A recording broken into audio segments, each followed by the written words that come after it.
appointments for the police, we're not done. Relax, sir. A detective sergeant and introduction and approval of a detective sergeant and promotion of another sergeant. So we're going to add that onto the agenda tonight and welcome the new people. And then we have to add on just court training. There's some court training that our clerks have to do, and has to be, the check has to be cut by tomorrow. And Parkland Fund designating some Parkland Fund money for handicap accessibility at the pavilion, so we can get the pavilion open and use the barbecues and the picnic tables and the pavilion that we built. So I think that's it. Plains Road.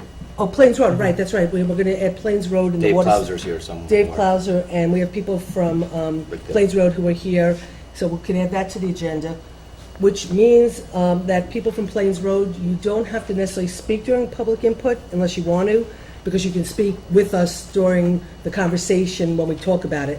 So if you want to speak, you can, but we'll recognize anybody from the audience when we have the discussion with Dave and the situation.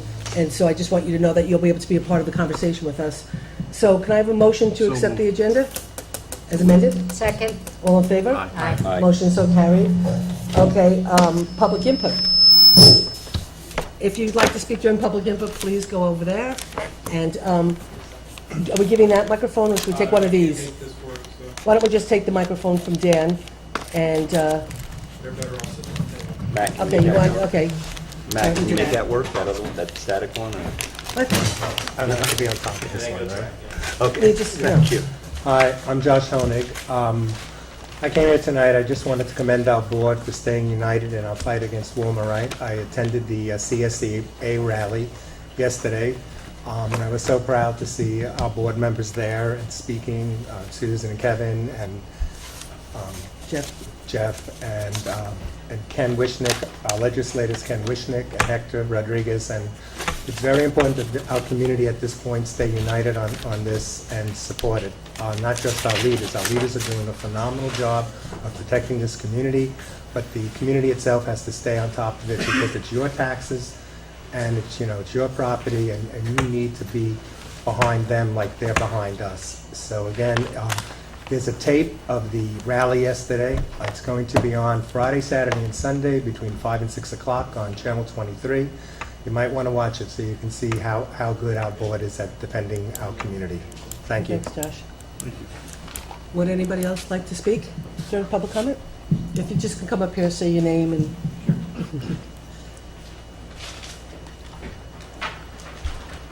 Hi, my name is Vincent Ferriano. I live at 8 Shangon View, and I have a little prepared thing here since I'm not a public speaker. My wife and I are homeowners at 8 Shangon View in the town of New Paltz. We've lived here 8 years and really love this area. We volunteer and contribute in other ways to the greater good of the community. Can you just move the microphone up just a little bit? Because I don't know if people can... Our well has been impacted by the May 7th and July 12th testing of a potential well site for the village of New Paltz. I am here to express my family's concerns and distress about how this activity has been handled. These concerns include, 1, lack of true baseline data prior to the May 7th unannounced testing. 2, my wife and I are worried about what will happen during 10 weeks of pumping or permanent pumping, which is the stated goal of the village board. Because our water level dropped 15 feet and it took 10 days to recover just from a 3-day test. We have concerns regarding some of the actions of the firm doing the testing, including no proactive plans regarding safeguarding the neighborhood, aquifer, or communicating potential impacts to us prior to the unannounced May 7th. Everything was reactive. The firm has been minimizing our legitimate complaints. For example, saying that the tripling of measure of lead in my water is normal variation. By the way, we were on vacation for 2 weeks between the 2 tests, so we did not use any water during that time. We're concerned about a public statement at the June 19th meeting by their water expert that data can be tortured and made to say anything. Lack of serious investigation of other more reliable sources. At the meeting called on this topic on June 19th, and since then, the people we voted for to represent us seem to be minimizing our concerns and don't appear to take the fact that our wells were contaminated by this firm's actions seriously. This water decision impacts municipal water districts that include the merchants in town and SUNY, as we understand it. My wife and I feel that protecting the water assets of us and our neighbors seems to be the lowest priority of this board, that we elected to have our back on issues just like this. For a minute, I would like you all to put yourself in our position and imagine your feelings if your well became contaminated by an unannounced test and subsequently you were handled by more than one bureaucratic entity. I'd like to thank you all for providing this public forum that allows me to state our concerns on behalf of my family. We'd appreciate you getting back to us regarding your plans to ensure this unpleasant impact to our family's welfare ends. And thank you for putting it on the agenda for further discussion. Thank you. Thank you very much. Is there anybody else who would like to speak during public comment? Okay, with that, then we'll, did you want to, okay, if you could, You might have been working. that's okay, you might as well just continue. I can be loud. Really? I never knew that about you. My name is Kim Kimball, 100 Plains Road. I apologize for being a little late, and I hope I'm not redundant. I want to make sure that this board and the village board understands that there's two ways to speak about everything. For example, we have been told, and in writing, that there were 3 wells damaged on Plains Road, when in fact, they provided water to 20 houses. Now, when you talk to them about that, they will say, well, that's because those other houses can be fixed by cleansing the wells or by doing other kinds of, installing other equipment to make it better. So they don't count those wells as damaged. And this is not even, this is just minimizing the current trauma in our lives and the countless hours we've spent on this. So I guess what I'm asking you all moving forward is I need you to really make sure that what you're seeing and reading in the reports, you really understand. Because I can say to you only 3 wells were damaged in the Paltz on Plains Road community, and that is accurate depending on how you define it. So please look at all the sources, really listen. I personally, at village board meetings and calling to this office, have been minimized, have been told that I'm speculating about things that could happen, and our neighborhood has really been damaged. And I need to know, and I asked this specific question at that time, who has my back? I'm a town resident, who has my back? And I need to know that you guys have my back and my neighbors' backs. Thank you. Is there anybody else who would like to speak?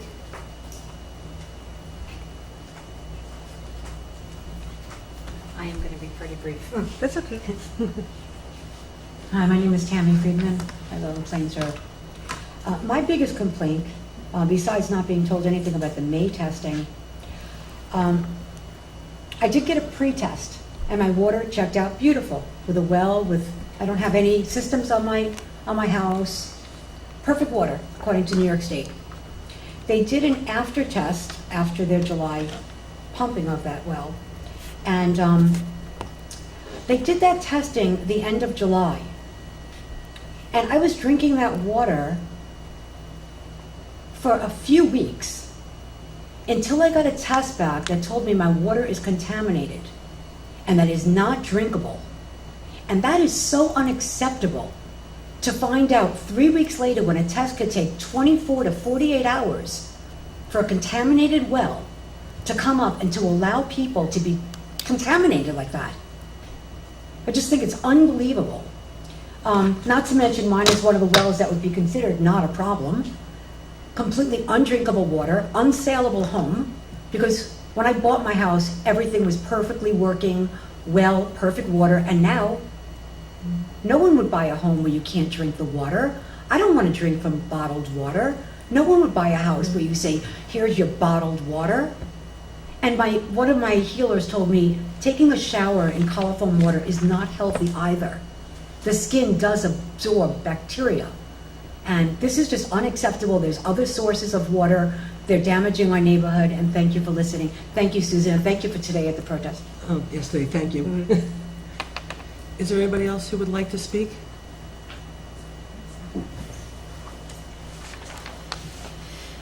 I'm Dale Monteleone, I'm 96 Plains Road, and I'm in total agreement with what Tammy just said, which is it took so long to find out that the water was contaminated and we were drinking it. And I had this funny feeling that I shouldn't be, but so how long did I drink contaminated water? A few weeks. The other concern I have is how many wells were not being monitored that could still be contaminated, and the people that didn't have their wells monitored don't even know if they have a problem or not, and I think that should be looked at. Thank you. Is there anybody else who would like to speak?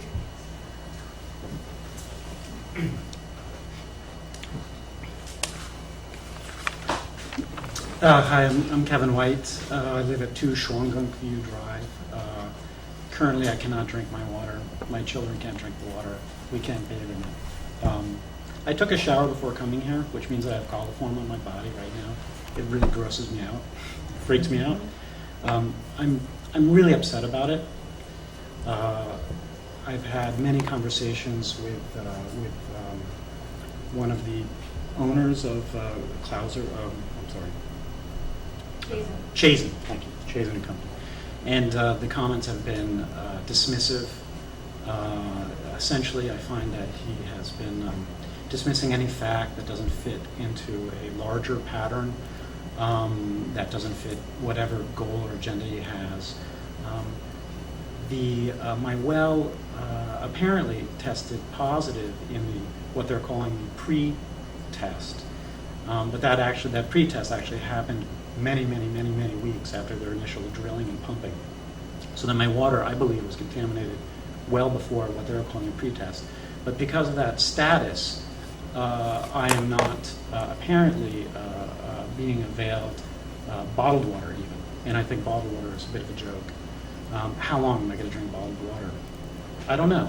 There seems to be no clear definition of when this will end or if it will end. At this point, I mean, both my kids are here right now. We're drinking water that we believe is, well, we know for sure has bacterial coliform in it, and we believe has high levels of lead in it as well, because our neighbor right next door to us has been advised not to drink her water because of high levels of lead. Don't know where that come from. I don't know. I'm not a hydrogeologist.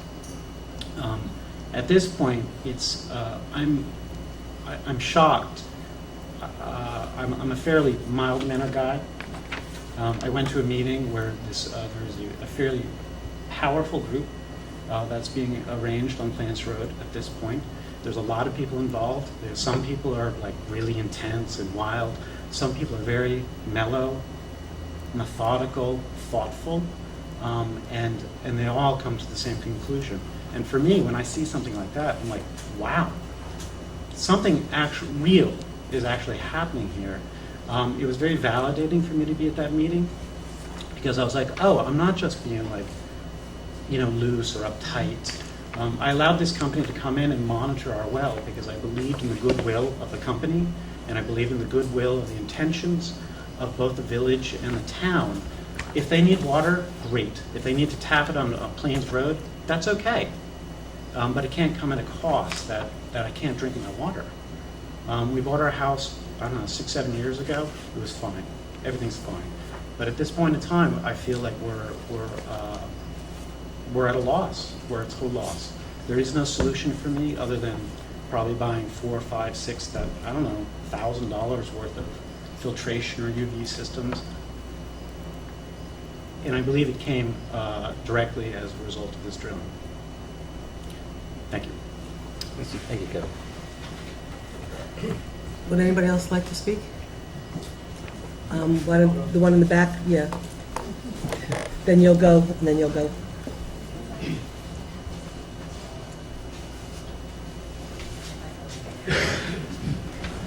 Hi, my name is Tom McAtee, 100 Plains Road. At the end of September, the village will receive a report regarding the status of the water testing.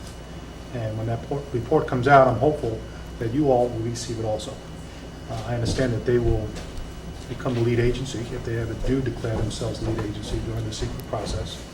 And they will have to look at all the alternative sources, I hope. And it seems to now, most of the efforts and most of the attention has been at the 101 site. There are other sources available. And if those sources are not looked at properly, I think you will do a disservice to the town residents. We can't complain to the village. We're town resident constituents. We need to complain to you, and that's why we're here. As my wife said, who's got our back? We are hopeful that it's you five. Somebody asked me to bring up the question of, if this project continues, what is the long-term ramifications? And I'm concerned that if they do go ahead and use the 101 Plains Road site, that it is not determined if it is going to be a permanent source. What are the possibilities if that goes dry? I urge you to look at the Wallkill River. That is a scalable possibility that in the future, if you need more water, you can increase that water. There's not an unlimited supply, but it's certainly a sufficient supply. And I understand the water quality issues have to be determined, and there's quite an extensive permitting process, but I think now's the time to make that happen. Thank you. Thank you. Sorry, Jean.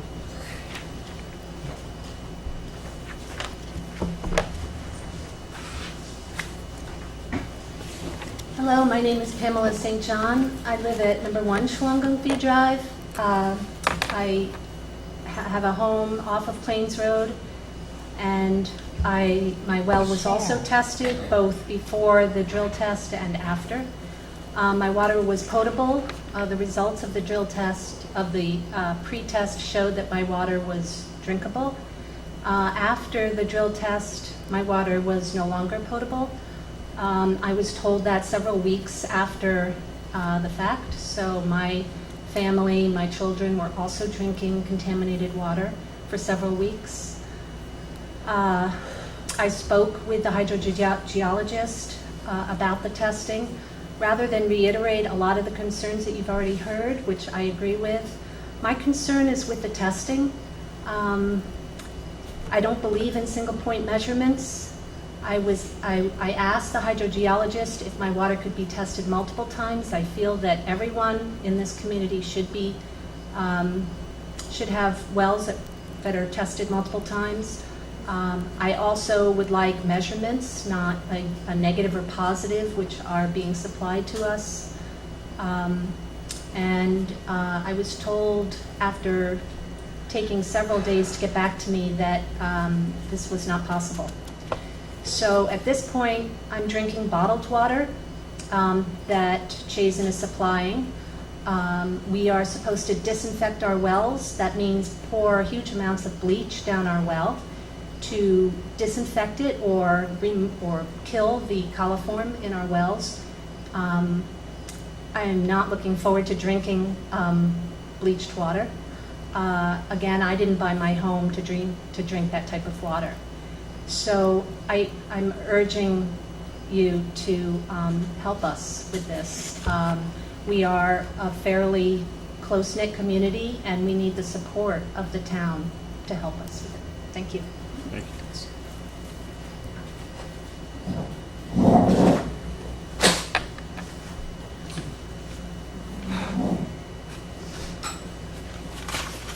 Hi, I'm Ted Cryer, and my wife and I live at 150 Plains Road.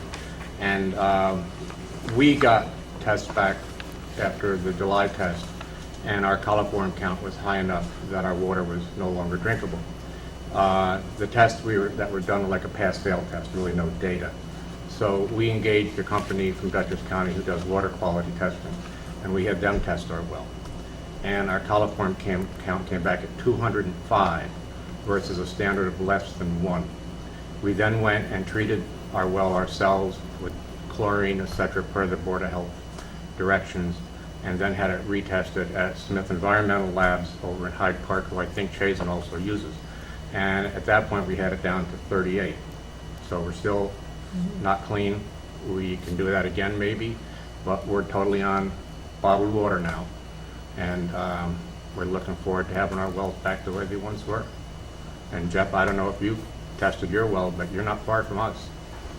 So you might want to consider that, because we're down the far end of the road.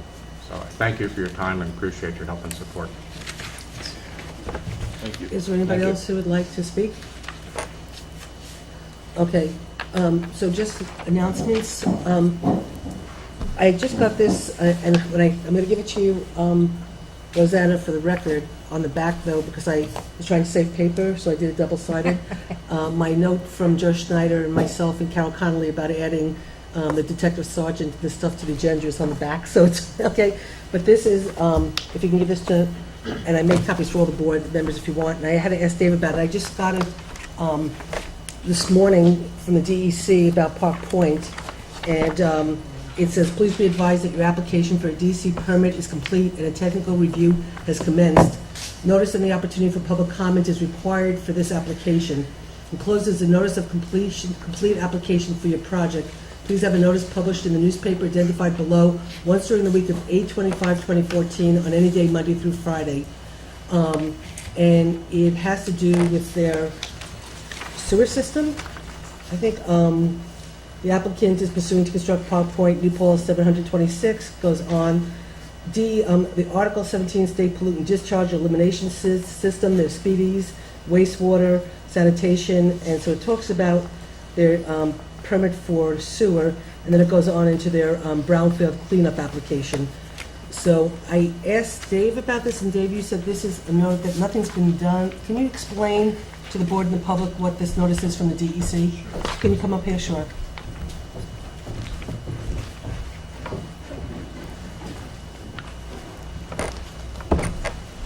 This is a notice of complete application that all the paperwork that the DEC needs to start the review is acceptable, just that the plans are in, the specs are in, and now the DEC has to review it. During that process, it has to be published, they take written comments. So this is kind of starting the process for the permit. It's certainly not issued yet. But how could they review a plan that hasn't been approved through the planning board or the town board, or It's am I private. missing something? Right now, it's a private sewer system being proposed. But even though it's a private sewer system, doesn't it have to be approved through the town in any way? Not if it's serving just one source. Can they build a sewer system without the project? So like, I think what Susan's saying is that Park Point itself wasn't approved by the planning board. Right. Well, Okay. no, I wasn't, that's not what I'm saying. What I'm saying is, isn't there a process by a sewer plant being permitted where the town is involved? And so here they are getting approval to start the process with the DEC for a sewer plant. But for all time, I mean, hasn't really been through the process with the town. So I'm just sort of proposed at the process. This allows the town to make comment on both the sewer and the water here. This starts the process, the review process for the DEC and the public hearing process, public informational process on the project. It doesn't mean that the permit is issued, it means that process is being started. Okay, does anybody have any questions on this? Okay, well, just want everybody to be aware that we got this from the DEC, so we're all abreast of what's going on. Thanks, Dave. We'll have you back up in a second. Are there any other announcements that need to be made? I think more than an announcement is, because I don't want to keep you, Irene, I see you're here. No, that's okay. For those that don't know, I guess it's somewhat an announcement. Irene Brenner is the new president of the Wallkill Valley Rail Trail, which is... Congratulations. Congratulations. And I think it's 24 miles of uninterrupted trail, but if you now go past the Rosendale Trestle, it's... We go up to Kingston. Kingston, it adds another... No, it's a total. Oh, that includes it. It's actually about 22 miles. There you total. go. 22 miles of trail. Gardner. So, and I mean, so I don't keep you here. I think you're here because of the grant. And there's a Greenway grant. It's due September 5th, and you need us to sign on to it. So actually what we can do is at the next meeting, because you guys are applying for the multi-community? We're applying for, Can you just come up here for a quick second? Just a quick second, Yeah, this is because, not really officially announcement, but I don't want to keep you sitting here. It's for signage. There's not that, but there's two grants. There's one for a couple $1,000 and there's one for We're $20,000. applying for about 11,000. Okay, so that's the 20,000, up to 20,000 you're applying for. Right, So about we can have a 11,000. letter for you next, we'll Well, vote actually, to approve a you're letter. asking for a letter of support from the town for your grant? Yes. Okay, so then, and when does the grant have to be in? September 5th. September Okay, so then what we'll do is put on the agenda For for next next week, week, because we'll we'll put it then. on. Okay, and I that's why can we send you a review- sample? Yeah, if you could send us a sample, then, we can understand what the grant is all about. Okay. Then the board can, authorize me to send, give you a letter of support, but we have to do it through the Okay, And process. so I'll get get Gardner, if you want to email me and Yeah. Susan, we'll get it. For the other and- municipalities, we're going to the individual. Absolutely. Mhm. So if you want to write one, Directly. it would be for all the communities. And But then you- actually, if you need help, I'm going to volunteer him because he's not looking at me, or he is. He's the guy sitting at the end there, Dan. Yeah. He's really good at grant letters. Oh, Well, So the thing great. is, I think, Okay. the thing is, though, So, I he think, can It's, help it's, you. it's an Yeah. application. Yes. But I do think in most of these kind of things that you need a resolution from, from the boards, supporting Yes. the grant letter. So, we have to take official action, so it's in the minutes that we approved sending you the grant letter, so that's why. So we'll do the letter and we'll do a resolution. We'll do that next week. Fantastic. Thank you. Okay, Thank great. you. I didn't want to keep you here. Okay, so so thank now you. we just, we're Yep. going to put that on for next week Yep, for the no, I agenda. will have it on there. Okay, oh, and I have to remember about the September 4th, announcing that too, the September 4th meeting for the, what's it called? No, yeah, well, it's CWAS, but it's the Millbrook Preserve. Wilbur Preserve. Millbrook Preserve, I have to remember to do that. Okay. Is there any other announcements? Okay, Chief, do you want to, you gave us a press release, do you want to do an announcement about this? You want to, or you want You could do it because you know what it's about, and I haven't had a chance to read it, so I'm not going to even try to pretend. You want me to read it? Why don't you just sit down and talk about what it is? When you put out a press release, it's on my desk, on our table, And so it's a share it great with, thing. It's a really good so share it thing. with the community. Save lives. Yes, sort of kind of awkward sitting backwards here. Good evening. Our agency, we've had the CFR program, Medical Response Program, for many years now. We just recently have a new addition to that. All of our members, every one of us, including myself, have been all trained in it, and we now have intranasal naloxone, which is Narcan for overdoses. So every one of our patrol cars, every one of our medical bags will have a kit attached to it. So we are now prepared to respond for life-saving treatment, which is fantastic. I know you read a lot about it. A lot of agencies are going with it. I think we are actually the first agency in the county, maybe even tri-counties, that every one of our members are actually certified to administer it. The other great thing is we received all of this under a grant, so it was no cost to the town or taxpayers. Was it a grant for was the Attorney General's grant? Yes. This was, no, I'm sorry.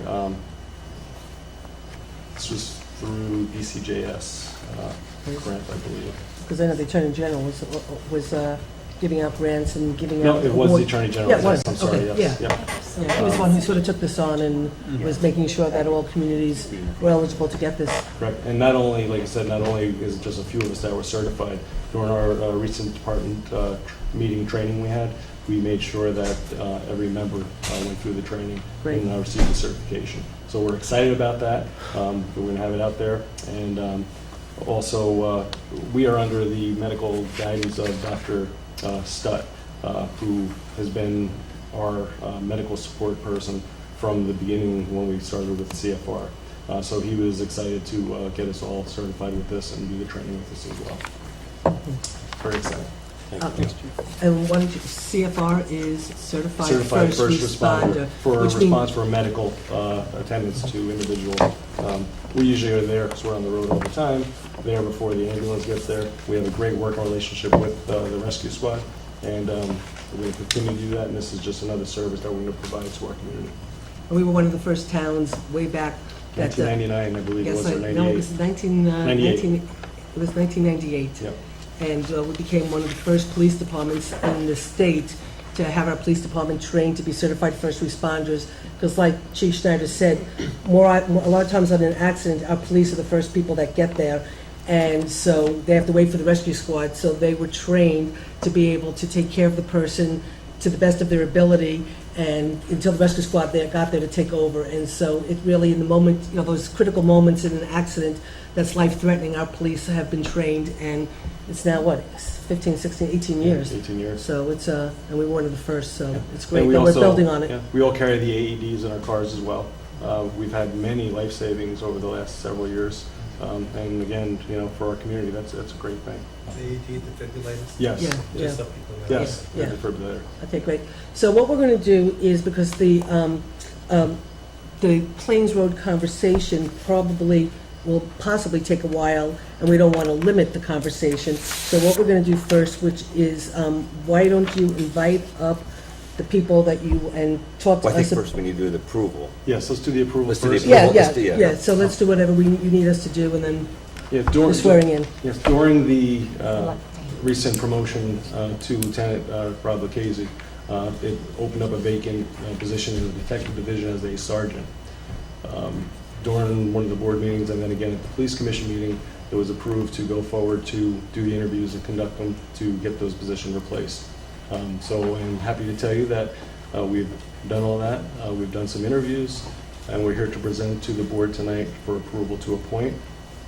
And if that's approval goes through, and we're in position and ready to swear them in with the public here. First position that we worked on was the detective sergeant's position. That was the actual vacancy with the promotion of Lieutenant Lucchese. We conducted interviews. Those interviews included asking our present sergeants that were all eligible, as well as 3 people on a civil service list from Ulster County. With that, there were 3 candidates that applied for it. Interviews were conducted. Can I just ask you a quick question? What, 3 candidates from within our agency, or some of the people off the list? All within, all within. The Okay. people on the list is a promotional, so they're members of our agency. Mhm. We have a lot of great officers, wonderful candidates, and it's nice to be able to pick from a group like that. So in doing so, after the first set of interviews for the detective sergeant's position, one of the candidates that I'm proposing to the board is Sergeant Scott Butler. Scott Butler has been a member of our agency, actually started in '95 part-time, left for a short time to go full-time with the city of Kingston, returned to us in 2001. He's been with our agency since then. 2008, he became a detective with our agency. Was a detective until 2012, where he's promoted to sergeant, where he's been a patrol sergeant on the road. He was the selection to now go back to the detective division based on his experience, his excellence to detail, and his rapport with the community as well as other agencies, and I think he's going to be a great asset to take over as a detective sergeant there. With that, it would open up a road sergeant's position. After doing careful interviews on that, all from the list, which are again members of our agency, we interviewed the individuals that were interested from that list, and I am putting forward to the board Detective Matt Sutton. Matt Sutton has been with our agency since 2008. He's been a detective since 2012. He's done a phenomenal job back there. He's demonstrated great leadership in the detective division, as well as great detail for reports and everything else that goes with a detective's position. And I'm sure and confident he's going to do a great job as a road patrol sergeant. So I'm here to present both of those to you for appointment, and if so approved, we can have a swearing in. Do you want to handle them one at a time? Well, we can do it whatever way the board. I move that the board, Kevin, just move the microphone. I move that the And your board coffee to me. No. appoint Sergeant Scott Butler to the position of Detective sergeant. Detective Sergeant at this time. Second. Any discussion? The only discussion is, this is effective, what's your effective date? Well, for Detective Sergeant Butler, it can take place any day because it's actually just a change in the position assignment. Basically, there's no change with civil service because of it. And what he will do is he will actually train the Sergeant Sutton during the next 2-week period. But all the swearing in can take place. Say, we can make effective date tonight if you want, we could have Tonight Roseanne could be- swear. it could be fine so- tonight. Well, we're going to swear them in. Yeah. Oh, It can so be the fine effective date is tonight. tonight, okay. Yes, Yes. yep, today would be great. Perfect, No, okay, so no. there's the answer to that No. today. Wait. Might be a little bit No. long and No, drawn out. no, No, let's hear from our civil Yeah. service expert. Why don't we make it effective Monday, August 18th, so it's the beginning of the Monday, payroll. August So 18th? you mean go back? Monday, the Well, 18th. Sunday. So that it's the beginning of the pay period. Oh, I see what Unless you you're want saying. to do it a week, It would a start on the week payroll from Monday, week. the beginning of the pay period, right, so that it's easier. So the 18th, You want to go retro? So we'd be going retro. or do you want to go forward? Payroll would have started, I believe, on the 17th, Sunday. That starts on a Sunday night, or Sunday at midnight. There it is. So if you wanted to do it. The payroll It's just, ends, it's a lot easier because the payroll police, ends this week, though. the police department is very complicated payroll to begin with. You know what I'm talking about. I want to refer to our So, expert here.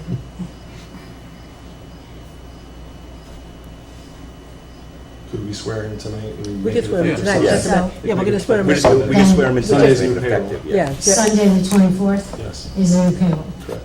That's what I was going. so we'll make it effective, we'll swear them in tonight, but do it, are you, Do you accept the friendly, I accept the friendly amendment and would also like to thank Sergeant Butler for all his years of great service for the town of New Paltz. Thank you, Scott, very much. okay, so, time out. We haven't voted on it. I know we have. You made the I'm ready to vote motion, and now, I though. think Dan seconded it, right? And Yes. Jean made the amendment to make it effective Sunday, the 24th. and you accept that, Dan? I do. Okay, any discussion? All in favor? Aye. Okay, motion so carried. So you If I want to can do this? add for Butler, he's also our certified instructor for the medical program as well as the Narcan. So would you like to invite Yes, I would. Detective Sergeant Scott Butler up to be sworn in? Okay, take care.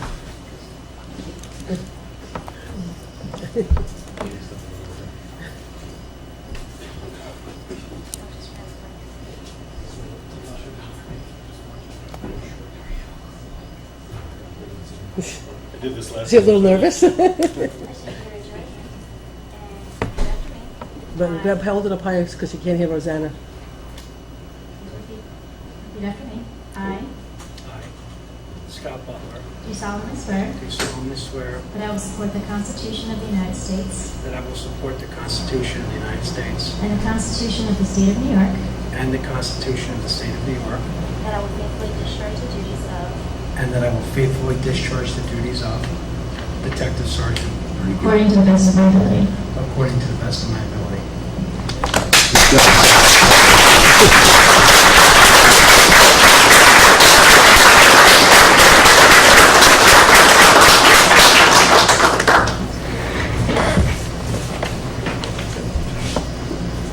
Congratulations. Congratulations. Thank you very much. Congratulations. Thank you. Congratulations, thank you. very much. Okay, want to do the next? Okay, so, well, we haven't, we have to approve them first. So would somebody like to make a motion to? Motion to promote Matt Sutton, who's been temporarily assigned to the Detective Division, so I don't know if that would be Detective Matt Sutton. Detective, yes. Detective Matt Sutton. He was the permanent one back Yes, there. to Road Sergeant, effective on a date of Sunday, August 24th. Second. Any discussion? All in favor? Aye. Motion so carried.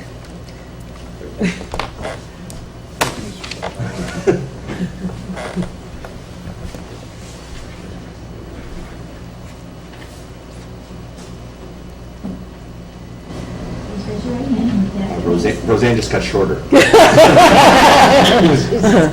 I I, Matt Sutton, do solemnly swear do solemnly swear that I will support the Constitution of the United States that I will support the Constitution of the United States, and the Constitution of the State of New York, and that I will faithfully discharge the duties of sergeant according to the best of my ability. according to the best of my ability.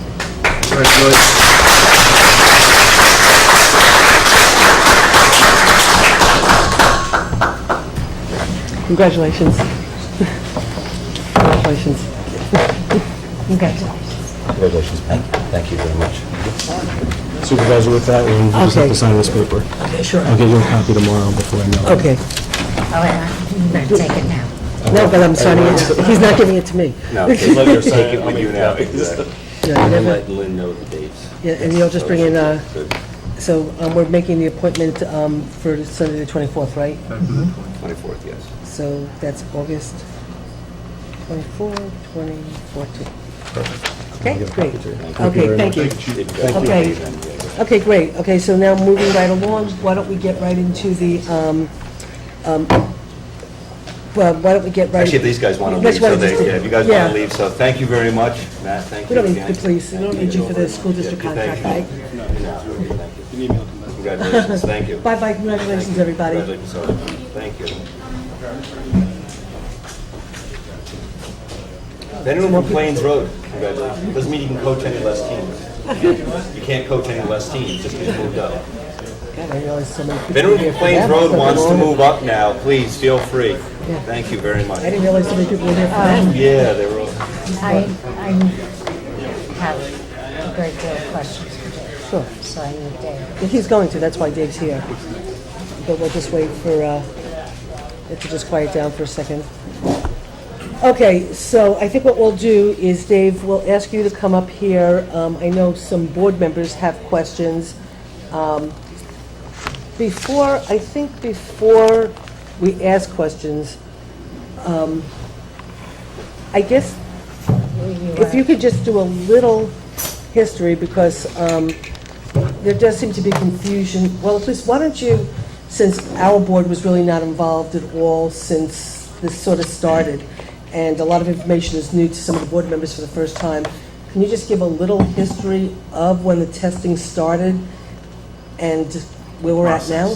In the process. Or Dave, Yeah. how'd we get here? Where are we now? Where are we going? There we go. Sounds fair. And then we'll Thank ask you que- very much. Then we'll ask questions. The project started last fall in October. The aqueduct is going to be shut down in 2016. The community needs a backup water supply. There's 10 weeks of shutdown in 2016. There's another 10 weeks after that. That's 70 days of water to the community. The storage that the village has right now in the reservoirs is about 7 days. So we need to find water. We've been looking at several sources. Plains Road is one of those sources. That's what's on the agenda tonight, certainly Plains Road. We're also looking at the Wallkill River. We're doing water quality testing. We have to do that as the first step for the Department of Health approval if that source was going to be chosen. We've also looked at getting water from another community, town of Lloyd. Talked to them to see how that's possible and at what cost. We also have another well that we're looking at, trying to be able to take the discharge off of that. Those wells are already drilled. We know what 3 pump tests on those. We know what the yield is on that. Plains Road came about after a lot of geotechnical hydrogeology. We did a lot of work throughout the Wallkill Valley, trying to find a good source, a good clean source of water. We looked quite a bit on the west side of the Wallkill. We ended up drilling like 130 some holes, trying to characterize different areas to see what the gravel depths were. We were looking to begin with shallow depth aquifers because they tend to be more plentiful supply. We had a geotechnical survey, a geophysical survey done that showed the bottom of the old river, which the bottom of the old river is not where the river is now. Thinking that there was some good gravel right in that valley. As it turned out, that's where the 101 Plains Road well found really good gravel and also found a supply. The supply is part of the whole puzzle on putting together enough water for that 10-week shutdown period. Plains Road is not the only source. We did a test back in May, right after we drilled the well on the 101 Plains Road site. We did a step test at that time, which is not at all uncommon to do that as you develop the well. It was verified by the DEC. They had no problem with that. We were, Can you just, what's a step test? you pump it at different steps, different rates, to try to find out what the yield of the well will be.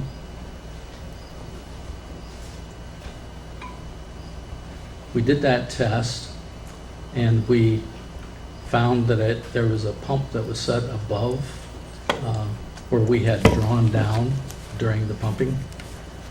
As soon as we found that that pump needed to be replaced, we shut off the test.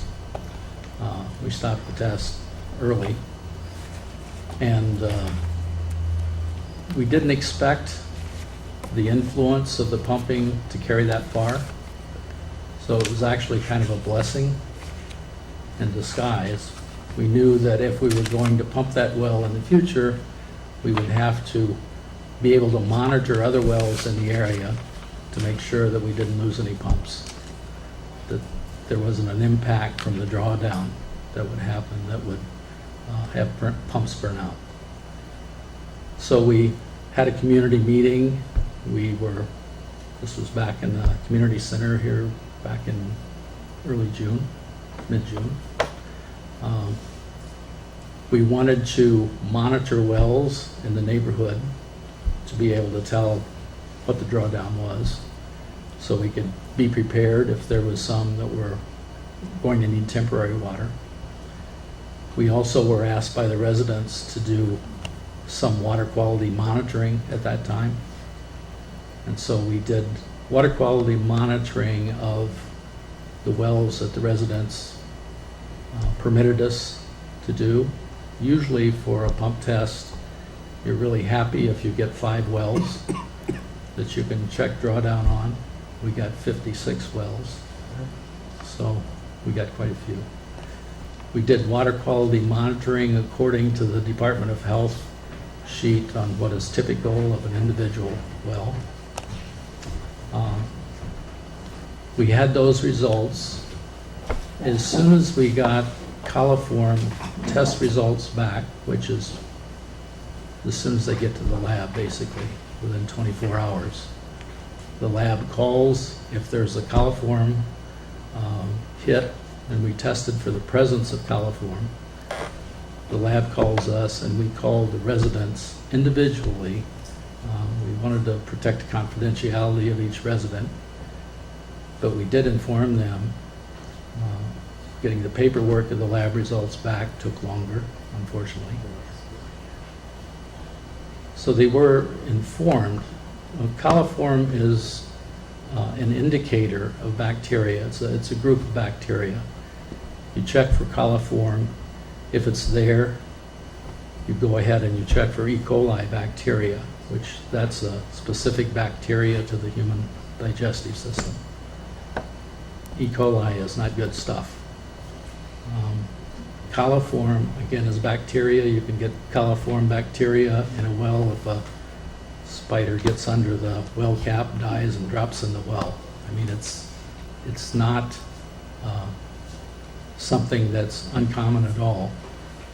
What we did find when we did the pretest samples was the water quality in the neighborhood had quite a bit of coliform. When we did the test, after the well pumping test, we found an increase of coliform.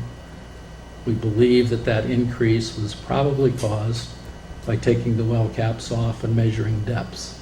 Anytime there's exposure from the well cap, that's a possibility for introduction of coliform. There's been a lot of, I guess, information that I thought we had communicated, and we obviously haven't done very well at that. And in fact, I met today with 3 residents, and I'm really hoping that we can meet and just put everything on the table and explain what we have on this. The coliform is something that if you have the coliform, you should be disinfecting your well. That should get rid of it. Mr. Cryer said that they've disinfected and have not been able to get rid of it completely. And that is a concern of mine, because if you disinfect and you don't get rid of it, then you really need to look at your well. A well casing is leaking, or there's some kind of problem. The village has offered bottled water to everyone that has the coliform in this latest test. And also there was some lead that went over standards in the latest test. Bottled water is being offered to those too. Disinfection is being offered to everyone that has coliform. And we want to resample on the ones that had lead to find out more about what type of lead. We're looking for soluble or non-soluble, trying to really find out if it's coming from plumbing fixtures or what type of lead might have to be treated for. There was lead in the aquifer in that pretest also. One thing that we found doing these two tests was that the pretest and the test, there was not any great change in the inorganic constituents in the water. Composition. Right. Some improved, some, they were just really tippy back and forth. There were some additional coliforms that showed up. There were some that disappeared after in that pretest. The same way with lead. Overall, in the inorganics, the testing actually improved the water quality. That is, the concentrations of those inorganics went down. We've been really taking this seriously by offering the bottled water, offering the disinfection, and then resampling. We want to resample to make sure that the coliform is not there, that the lead, that we can find out what the lead components are. That's part of the program. That's what's being offered. What we are surprised at is the information that I heard tonight, that people are drinking water with coliform in it. You really, to disinfect a well is a very simple process. It should be done about once a year, if not more. It's a matter of putting Clorox, chlorine in the well, letting it set for at least 24 hours, turn on the faucets and get it in the system, let it set for 24 hours, and then really flush it. That will kill the coliform bacteria.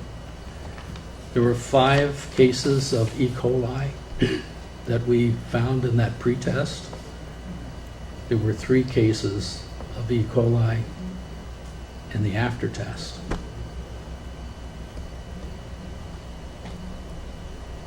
The E. coli definitely needs the disinfection and retesting.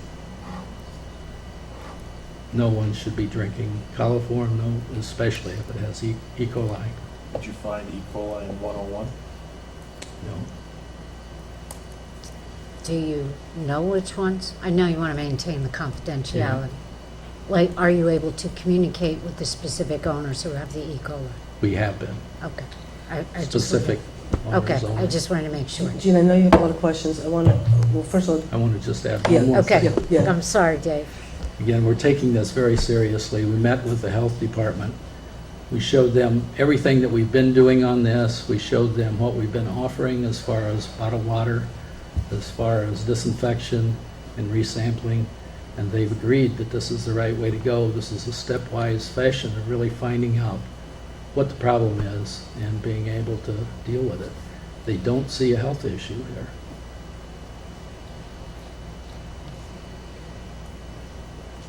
what I'd like, just the first question, and then, you know, everybody else should jump in. I'm just a little confused from the perspective of, you know, I have some letters here that were sent out, and letters from residents, and I guess I'm just a little confused in terms of when we talk about pre-test and test. Was there before the, from what I seem to understand, before, no pre-test was, when we say pre-test, I think pre-test is before you do any drilling, you test, you get a baseline, then you test, and then everything goes from there.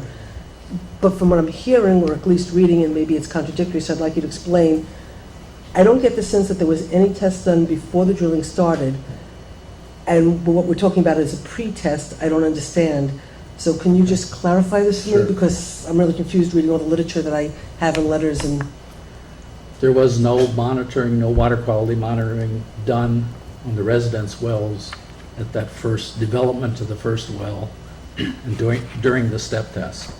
Okay, so let's just stop for a second. Meaning, in other words, when you decided that you were going to test 101, prior to deciding and getting that well ready to test, there was no testing of the neighbors or any water in that area prior? Right. Okay. And it's 101 one well? 101 has 2 production wells on it now. Okay. So the first one you drilled? First one we drilled. Okay, so then what's the pre-test refer to? Pre-test is the test before the pumping test of the production wells. What's the difference? The step test was first, and that's basically... Okay, wait a second. I think, if I understand it, you drill the well, but before you start drawing the water, that's your pre-test? First, you develop the well, so you have to pump water out of it until it becomes clear. We did also a step test at that time, just running it at different rates, basically. We ran it at about 90 hours, I believe. So On the step test, the initial step test was a 90-hour test at I different believe rates? that's true. Okay, so you step test in 90 hours, and then... At the end of that, when we completed the step test, we found that there was a pump that was gone in a residence, so we stopped the test. The reason I say 90 hours, I believe we were going for 96 hours on that test. We stopped it early as soon as we saw that there was a problem with the well. It turned out that the pump was set high in the well. That was the reason that it went out. So like a chain reaction? Oh my God.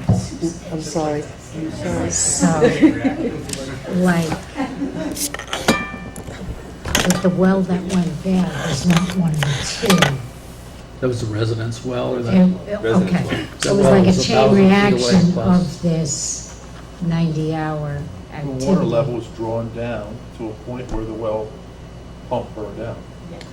But, Pump was set high in the but the well. pump wasn't low But enough. no matter Okay. what the height is, it burned Right. out because there was no water there.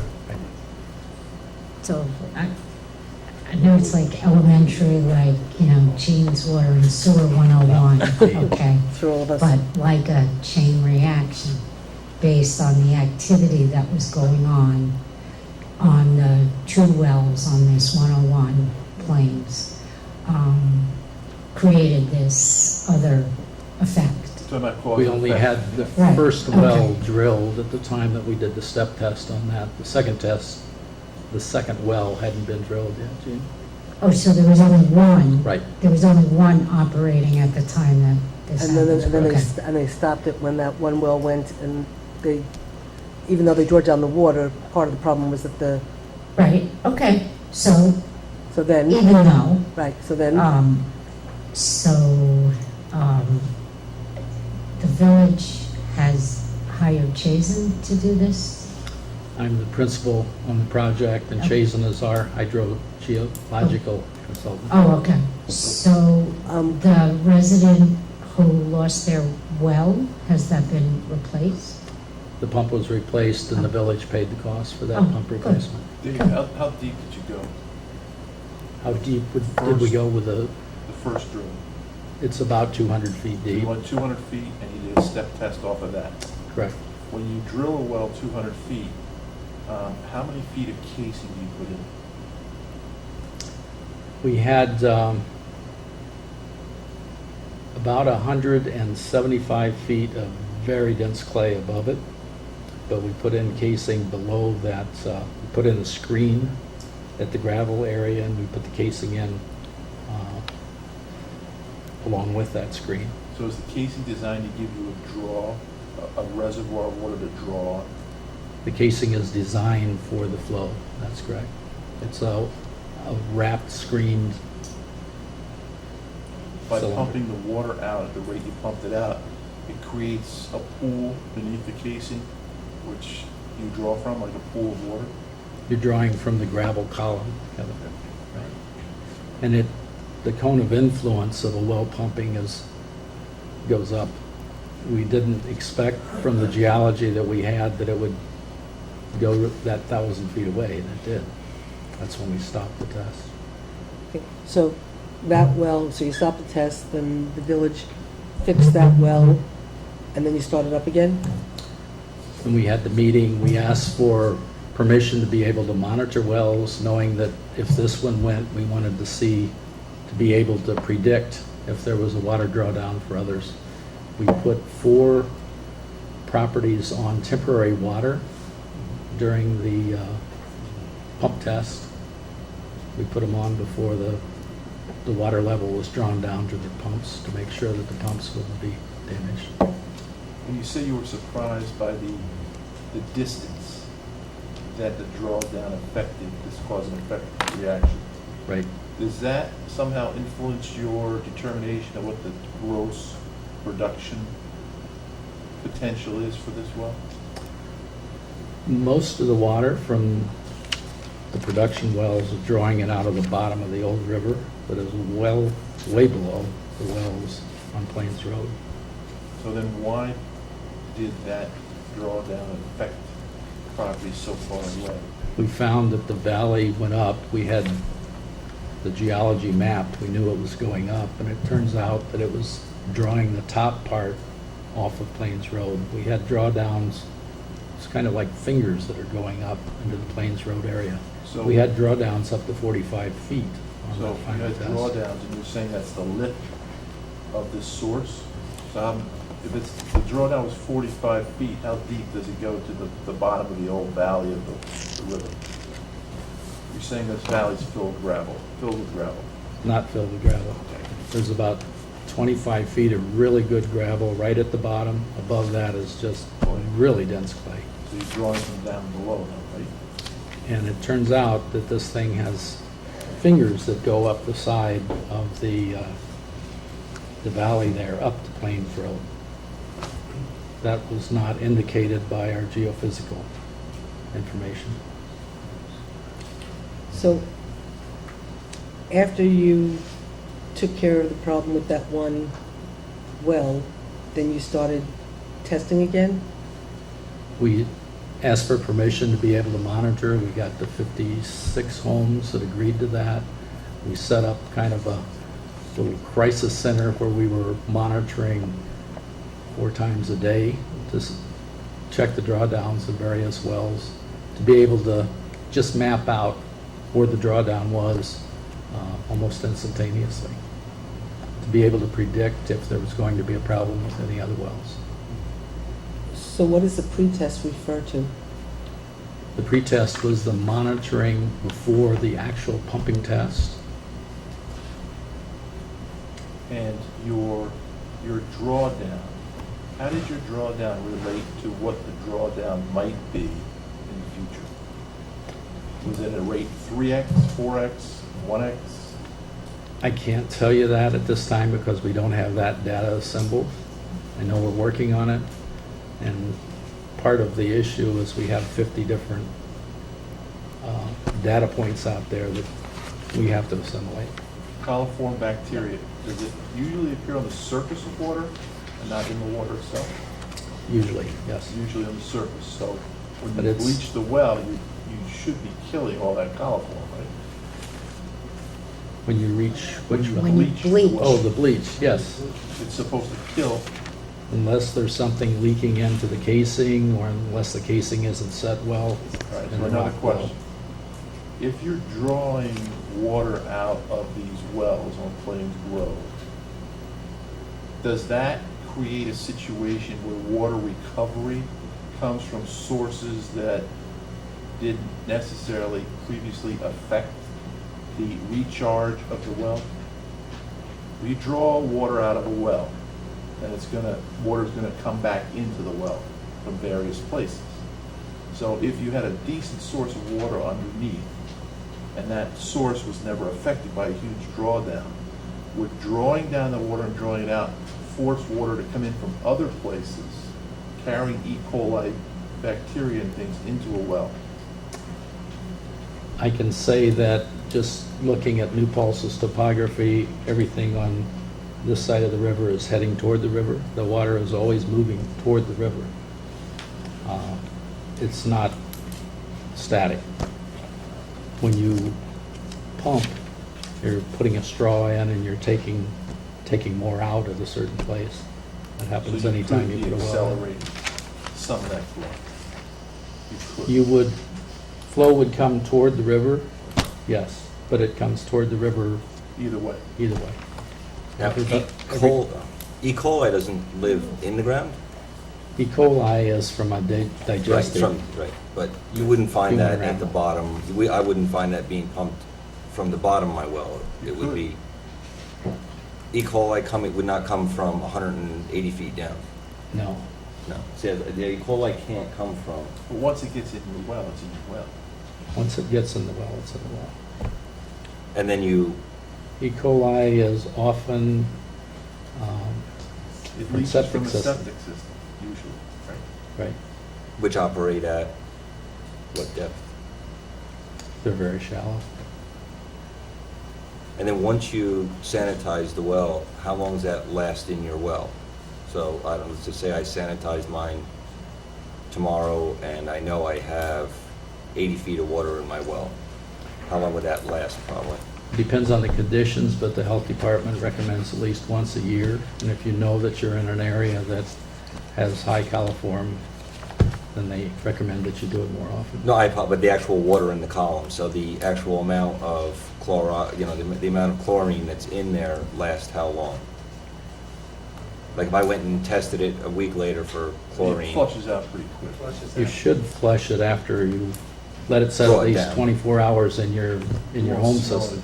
And then it's out after that. So Dave, getting back to the E. coli, if you have E. coli in your well, how do you cure that condition?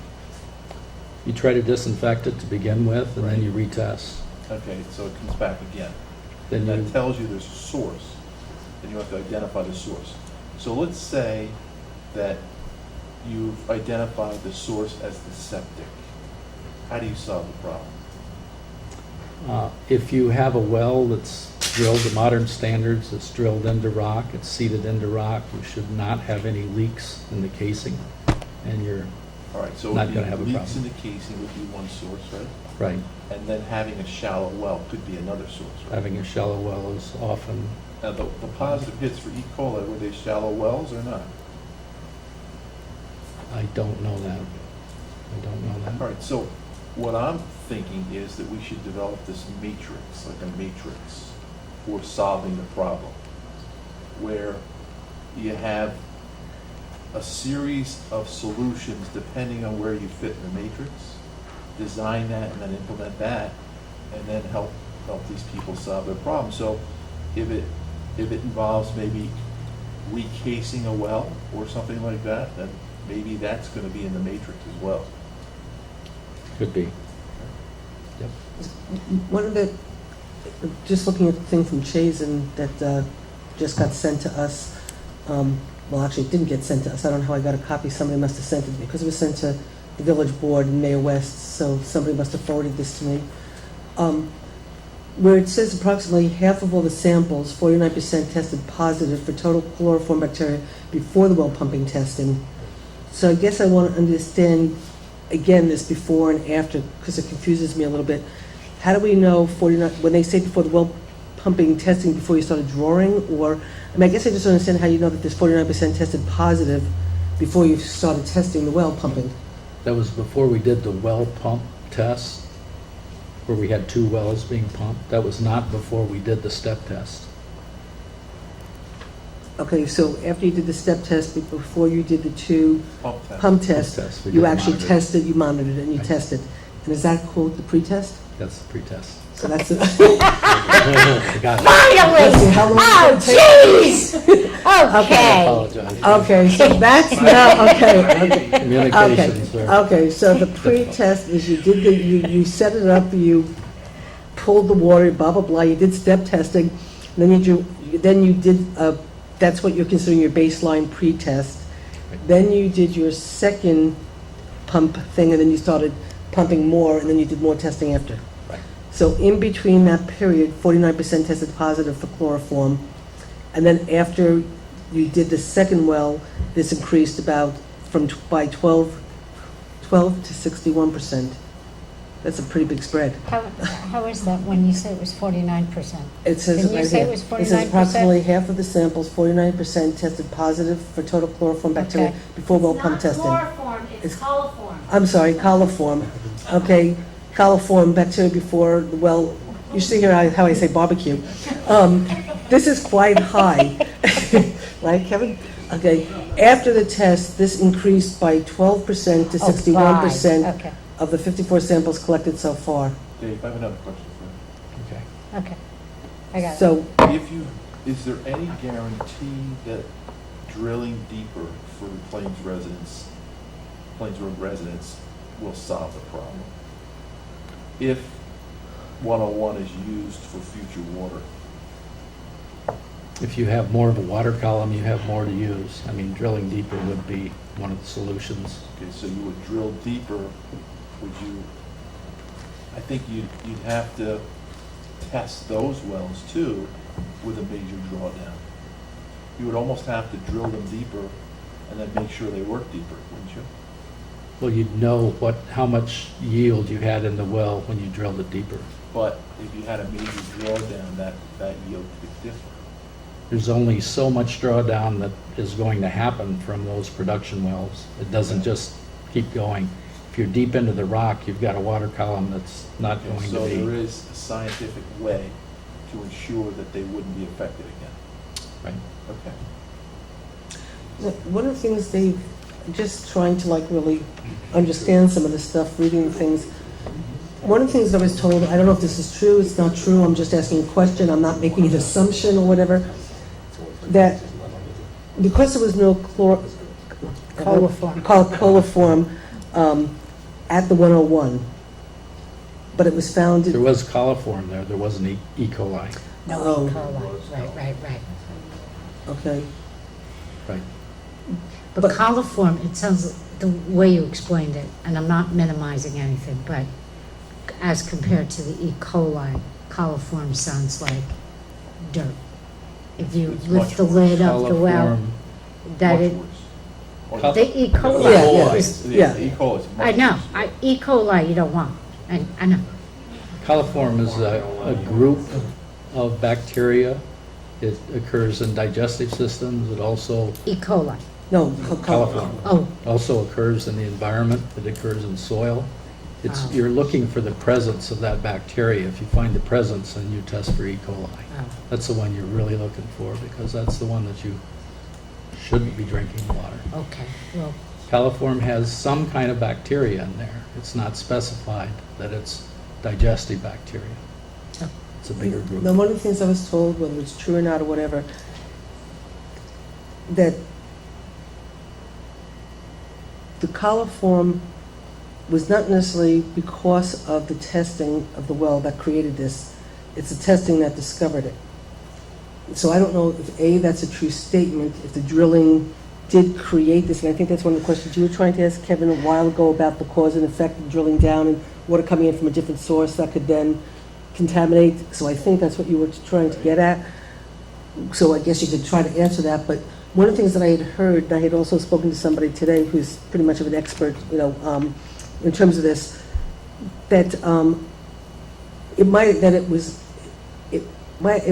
been there independent of the well testing, the well pumping, but the testing discovered it. So A, I want you to just sort of comment about that, and then if that is possibly the truth, that means there's a lot of other people that could possibly have it in other areas whose water's not being tested.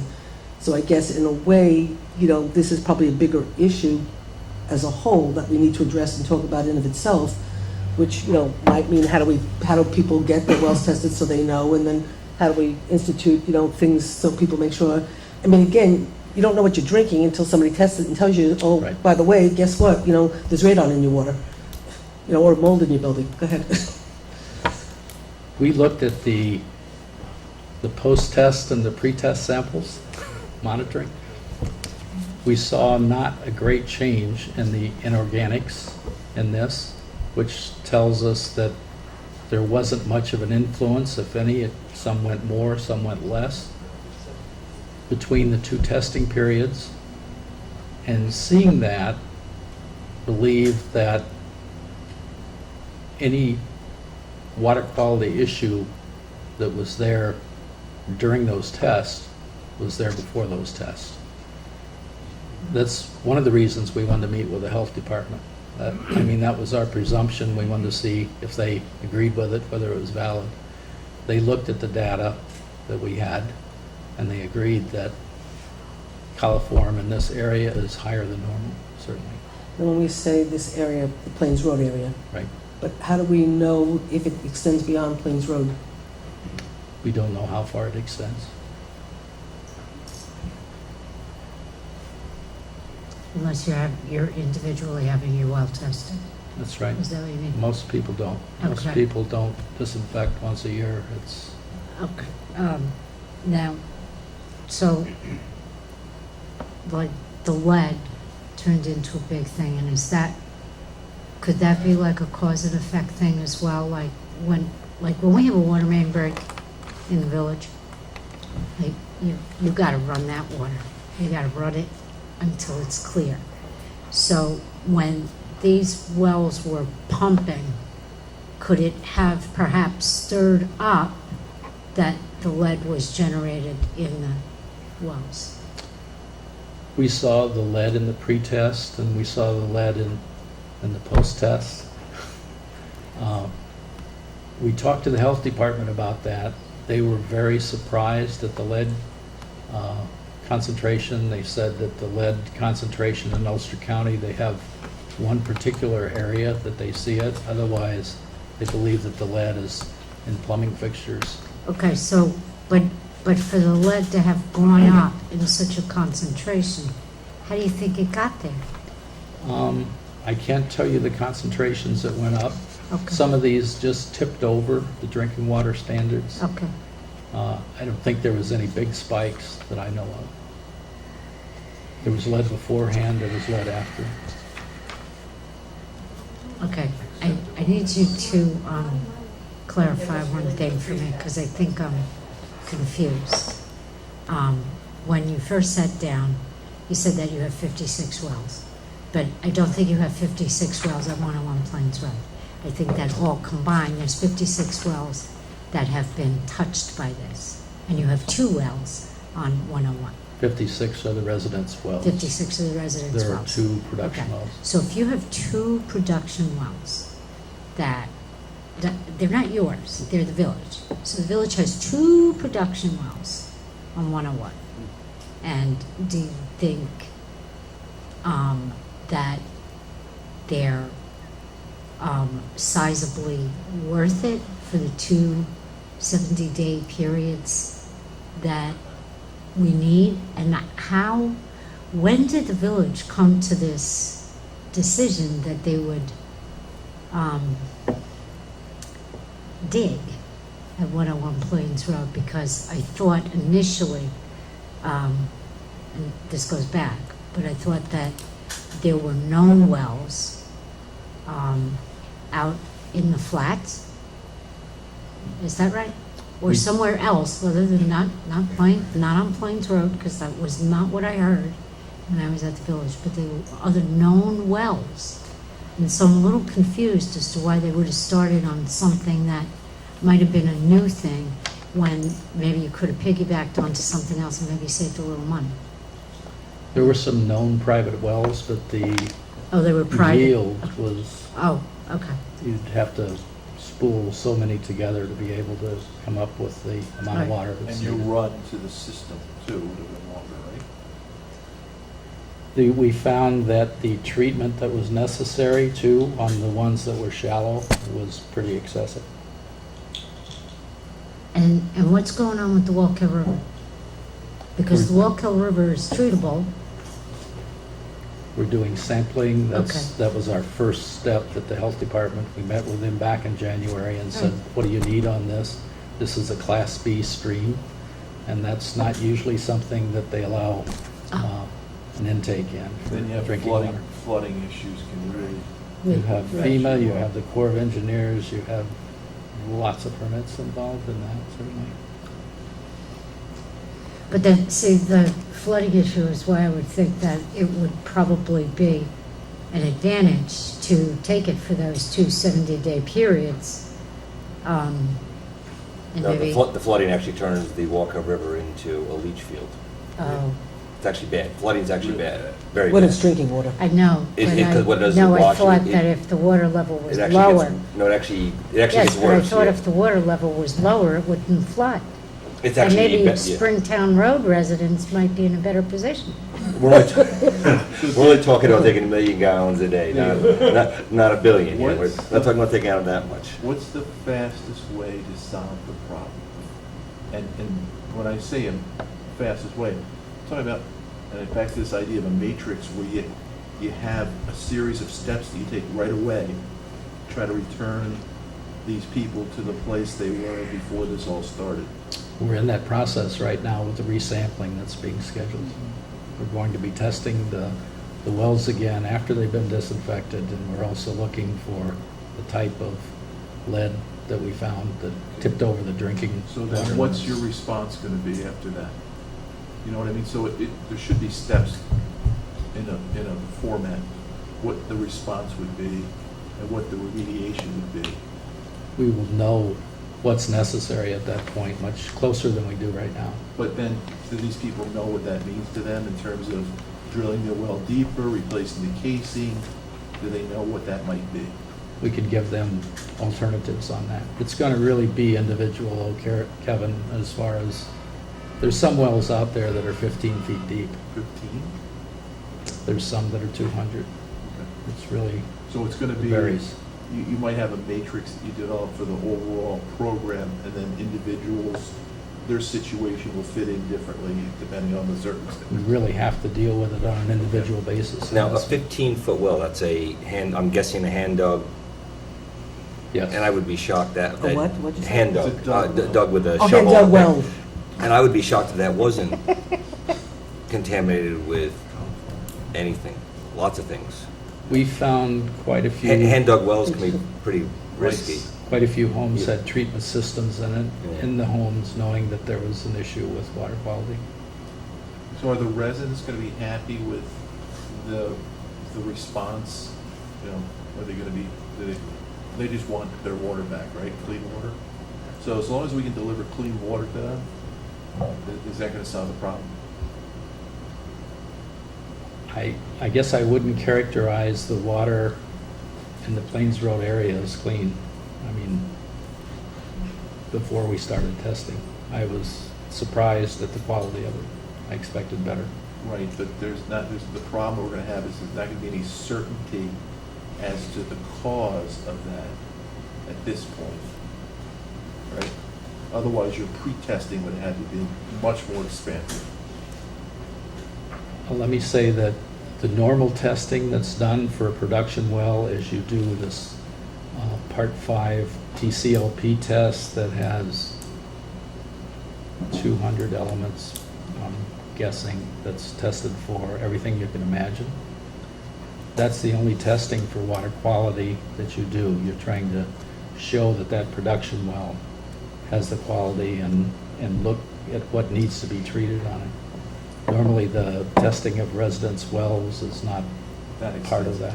So, Dave, you just said that the quality of the water prior to any of this starting was surprising because everybody thinks, we have great water and all this kind of stuff, and all of a sudden you find out that the water might not have been so great to start with.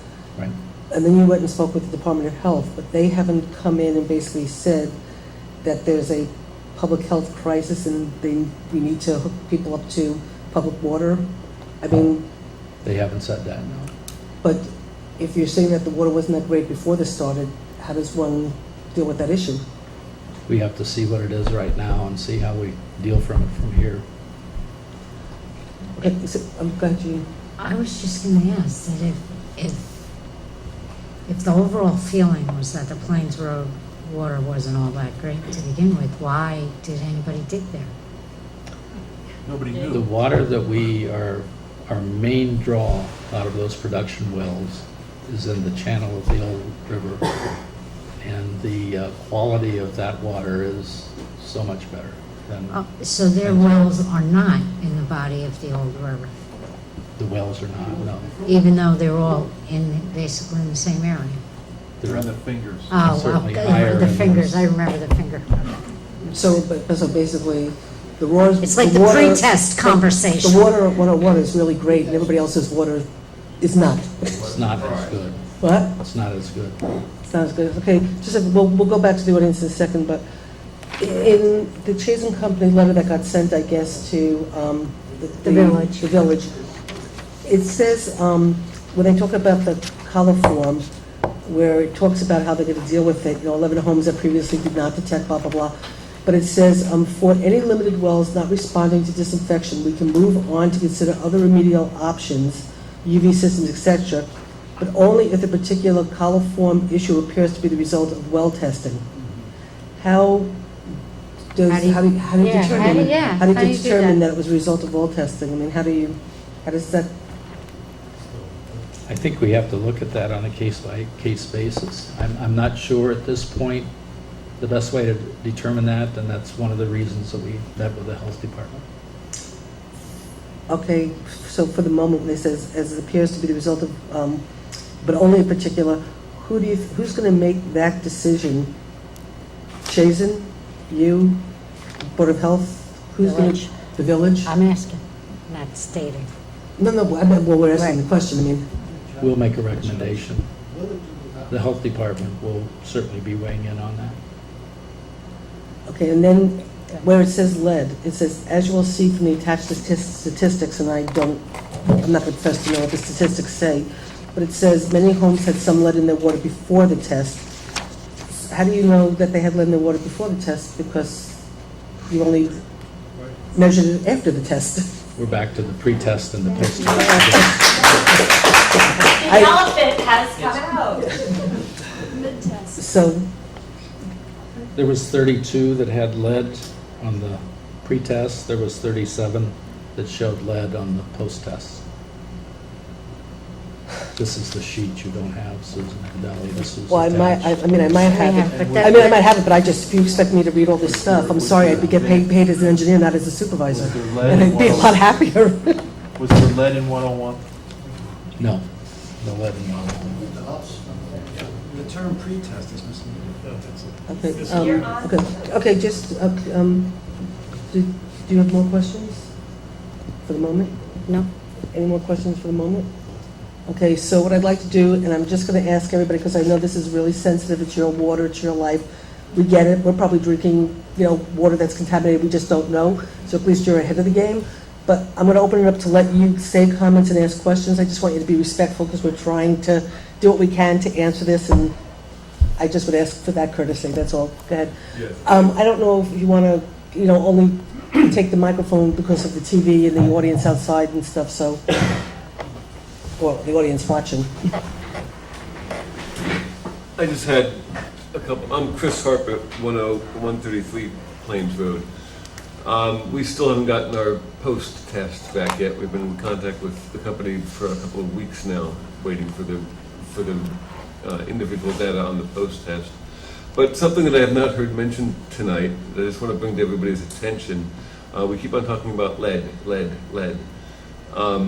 fact that it's never mentioned that these wells that are being used are per se right next to the cemetery. Cemetery are one of the most deadly dirts in the world because of all the things that go into a cemetery, all the things that are on people when they're buried, etc., and it leaches down.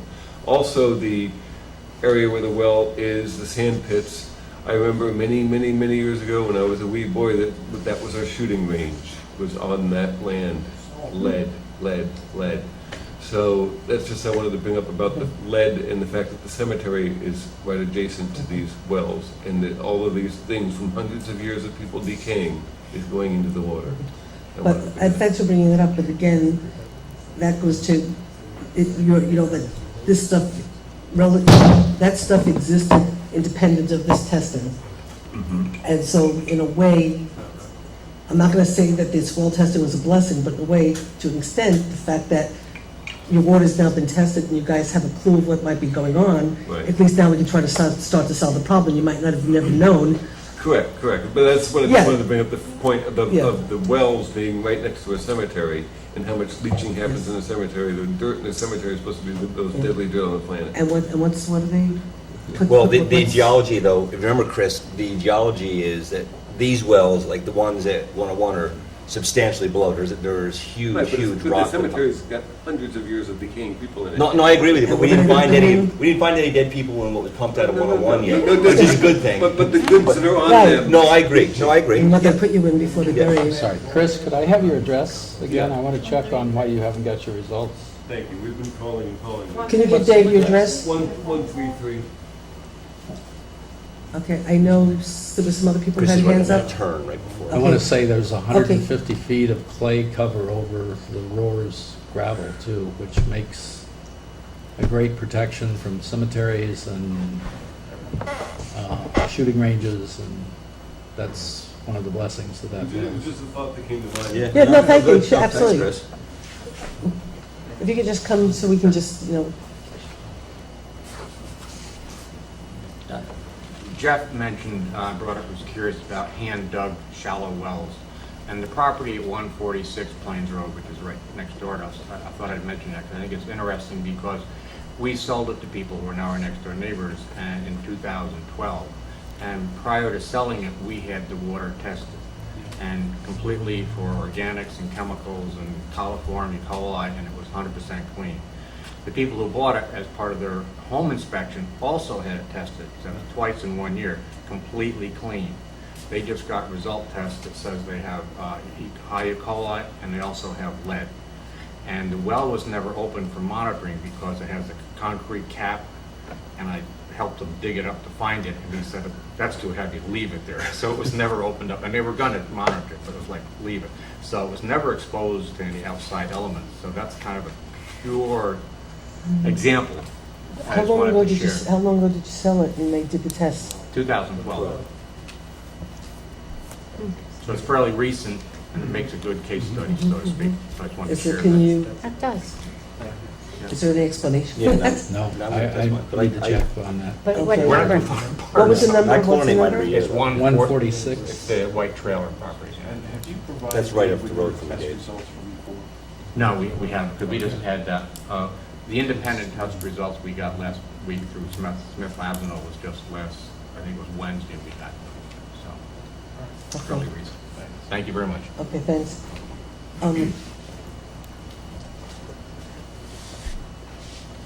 Tom Act 100 Plains Road.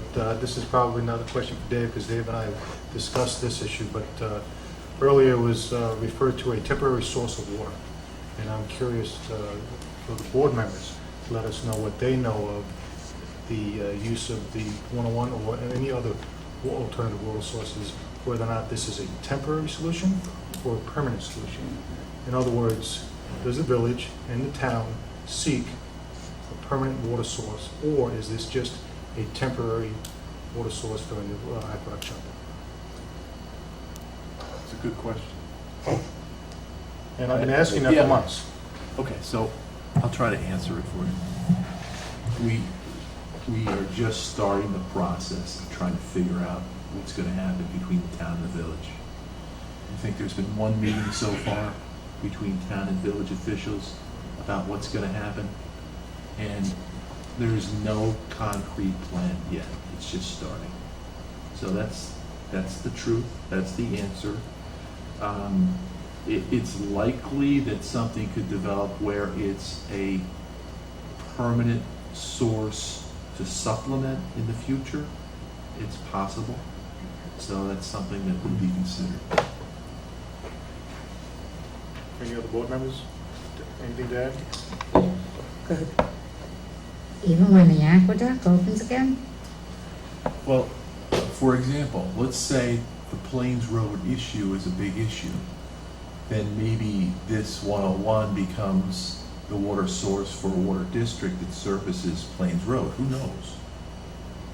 That's a possibility as well. I think it is a big issue. You say perhaps, it is a big issue. Well, I think what, I don't want to put words in Kevin's mouth, but if I understand what Kevin might be saying, if what comes out of this whole entire thing is that I'm sorry if I say it wrong, coliform and other problems exist that are independent of the testing, and this water is better water because it's higher up, it's in gravel, this might become a source of water for you guys to have better water, and this might end up being an alternative for you because of the problems that you have that might not be able to be solved based on whatever they're doing. I gather... So you're suggesting a municipal water supply would be extended to the Plains Road community? Possibly, Are if you that's... interested? Are you guys interested? I believe there is Have a discussion. I mean, until we really understand what the magnitude is, I mean, again, we're really, as a town board, hearing about this for the first time. Right. And when Kevin said, Kevin happens to be right, that there was one meeting that I was approached to have a meeting just recently on where we go from here, and I asked Kevin to join me, because I don't do meetings alone if I can help it, because I always want somebody there with me. Well, we were sort of told that this is being looked at as a potential source and what they would need from the town. Kevin could tell you I got upset and walked out, and Kevin stayed for the rest of the meeting. And so we just sort of heard that this was being looked at as, the tentative, temporary supply. This is really our first meeting of really understanding. Then I had heard after that meeting that that night, I guess 20 residents or whatever showed up at the village meeting and you were all upset. So that was the first time I ever heard that anybody was upset, that there were problems, that there were issues. I had never heard that.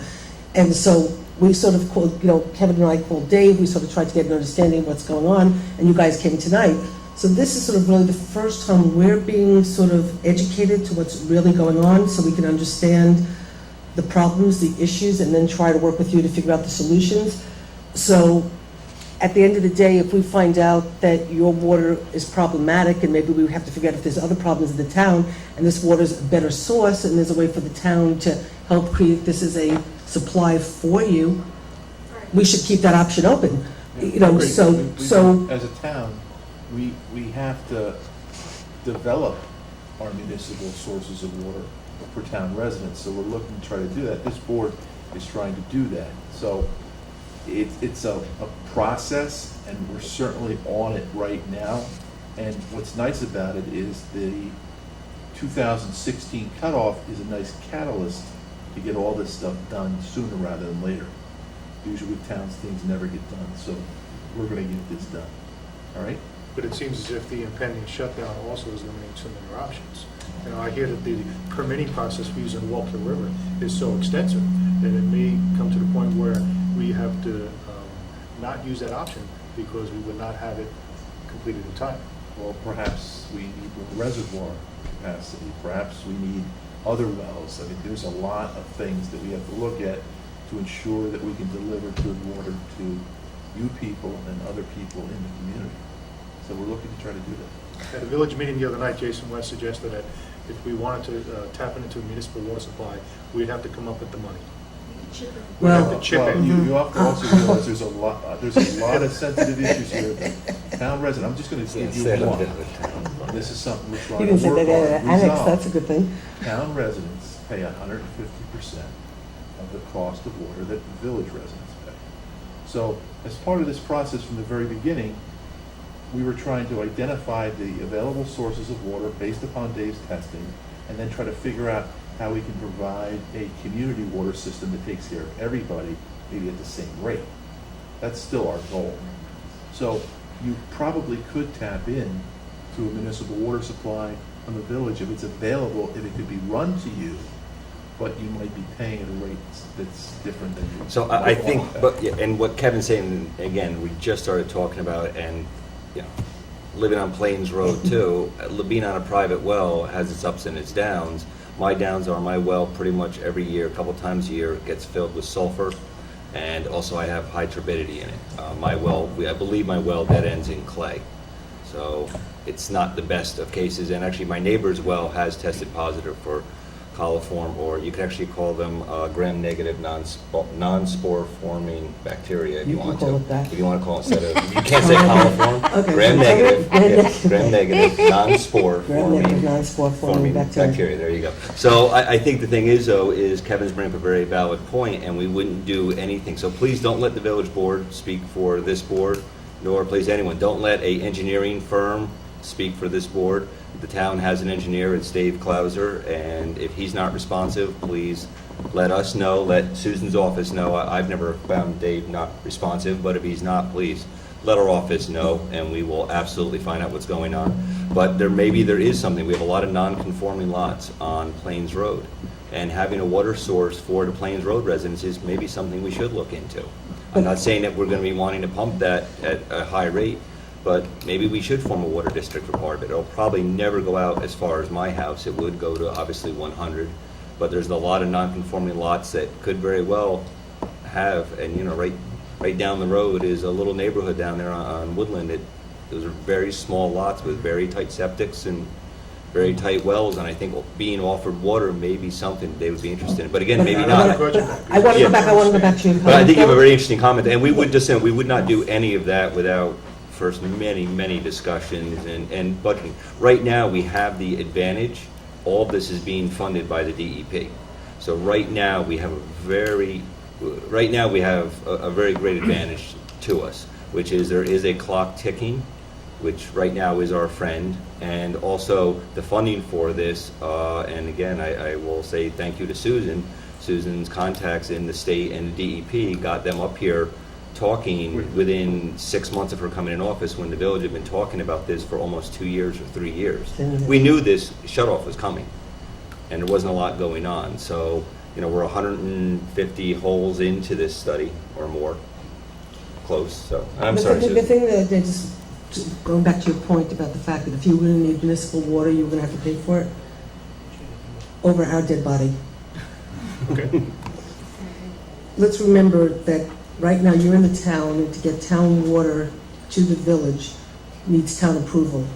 And one of the things you did ask is who has your back. We are the town board, and you do elect us. Unfortunately, village people elect us too, but there's an extra layer of government, so it makes it harder for us to represent them, but you only have us. So at the end of the day, we're going to do what needs to be done, and we're not going to just say, sure, go ahead, walk all over us, and, use my favorite word, screw you guys. That's not going to happen. So, the DP has a clock that's ticking. There are solutions on the table. Everything's got to be weighed. They're going to weigh it with the village, but simultaneously, the town is a part of this process, and we're going to make sure that whatever gets done, you guys are protected, and they're not getting their water on your back. That's not happening. So that is what I can say. We already have a huge load on our back. We're not- We understand that. Gene, it's interesting because I think what Gene was referring to, and again, not putting words in your mouth, there was a DEP study that was done a while ago that they paid a lot of money for, which was sort of the beginning of this whole process. And Plains Road, if I remember correctly, was never a source that was in that study. It was like west of the Walk Hill. It was, different. It was up by the boat landing or whatever. So all of a sudden, to find out that Plains Road became a location was a shock to at least all of us. The location where they started. Because it was never where we thought they would end up, so when all of a sudden we heard they were, going on Plains Road, and then all of a sudden there were problems, it was like, oh, great. So we get it, And because of that report, we did a lot of work on the west side of the Walk Hill, which is where trying we to thought the find water was, that's where we thought originally the water was going to be found. where the water is and what quality the water is. But your additional testing showed the valley of the old Walk Hill River. That wasn't known before. That wasn't on the book, no. And the rest of the Walk Hill water didn't work out because of? It was a combination of the quantity of water and the quality of water. There's a If you lot want of clay to, there. if you want to come up? Are there any permitting issues with it? We heard that the county was not interested in wells on their property.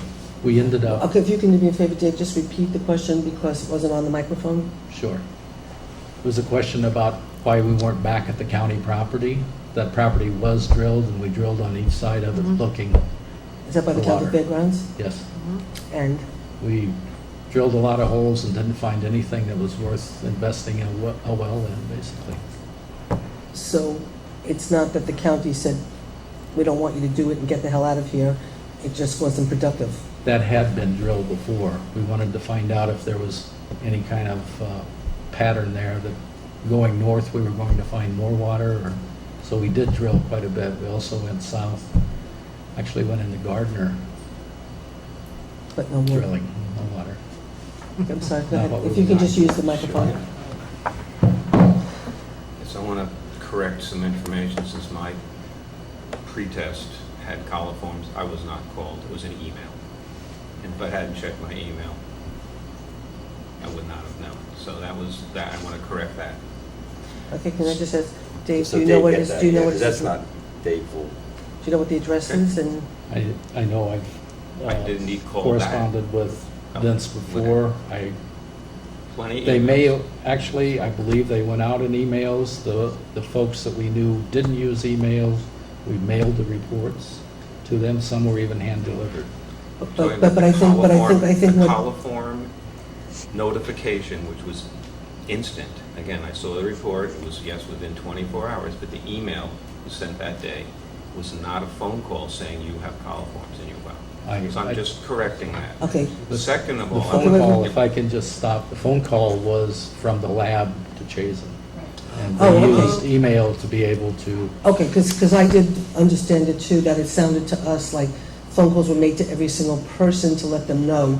And so I understand why you're making a correction, because that's what I thought too. And I was just gonna turn around and say to you, but I thought phone calls were made to everybody. I apologize. Okay, It so the was phone by call was email. made to Chazen, and then Chazen sent out emails to everybody, Individual.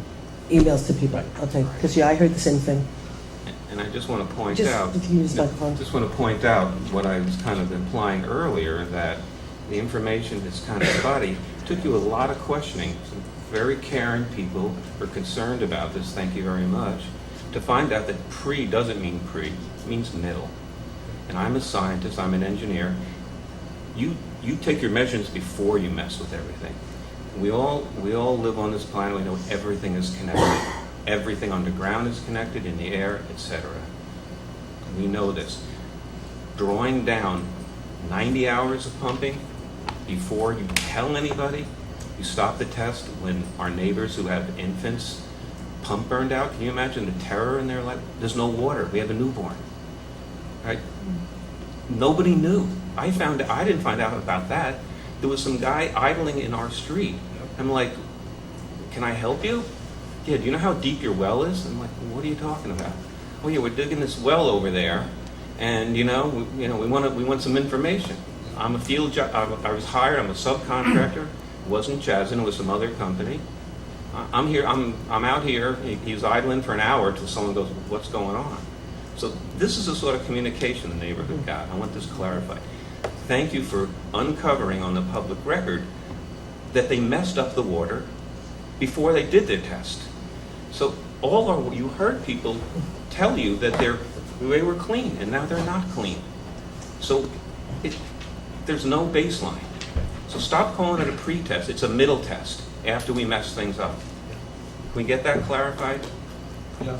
That's very important. Also, these millions of gallons of water that pumped out, someone from Chazen told me, yes, there's coliforms in there. And not to worry, it's treatable. So they pumped coliforms into this space, recharged our wells because everything's connected. It didn't recharge from nothing. It recharged slowly from the same sources that have now been impacted by 90 hours of testing and then another 72 hours of testing. This is what's got us upset.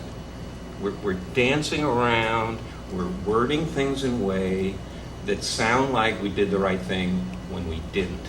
And now we're holding the bag and like, well, yeah, how about municipal water? You can pay for it, we'll set up a district, but we had good water. We have proof that we had good water. It's not bad water. It's bad water now, after it was messed with without us knowing about it. And I just want to make that very clear. we have seen no proof that it was good water before any test was done. 1 second, Tam. Did anybody Did have? anybody ask? Okay, I I'm just, asking now. okay. And then Tam, you can come up, and then you can come up. 1, 2, 3. Hi. Hi. I'm Kevin White. I live at 2 Schwangum View Drive. My well is 200 feet away from the well that failed. Just talk a little closer to the microphone. My well is about 200 feet behind the well that failed on the first pumping. No notification. I did notice that a handful of days after there's a bunch of trucks across the way, my well smelled sulfury, got cloudy. Didn't think much of it, actually. It wasn't until later when I got a phone call from the company that they're looking to test all the wells, and I'm like, maybe that was related. No notification. As far as the bacterial coliform phone call, did not happen. I just checked my email. Even the notification from the testing to the email was a week. I have 2 little boys. I can't imagine, the level of disconnect. So I communicate with Russell, Urban Mead 100 times, maybe not, 5 times, 10 times maybe, in a series of communications, describing sort of like the process of how the water was taken. And I'm like, what about this well drilling? And it was disturbing to me, actually, the level of dismissiveness that I received in that process. So much that I no longer want to communicate with him. Can I just interrupt for 1 second? Russell's the geologist? Yes, Okay. and he's recognized as one of the best hydrogeologists in the state of New York. I just want to make sure gotta say that I... Okay, go And ahead. that might be true, but he hasn't been very respectful to me. What happened, because my well came up positive for coliform the first time around, means that I've been excluded from any interventions or water delivery. Fascinating, because the well 200 feet from me managed to have all these benefits, new well, new pump, whatever that I actually didn't know about until really recently. So how is it that my well, which was when I bought the house not all that long ago, which had all the testing, all the water testing, came up perfectly clean? I was worried about hardness. No, my water's kind of hard. I could live with that. That's all right. How is it that it all of a sudden, maybe not all of a sudden, I don't know. You don't know. Russell Urban Mead doesn't know.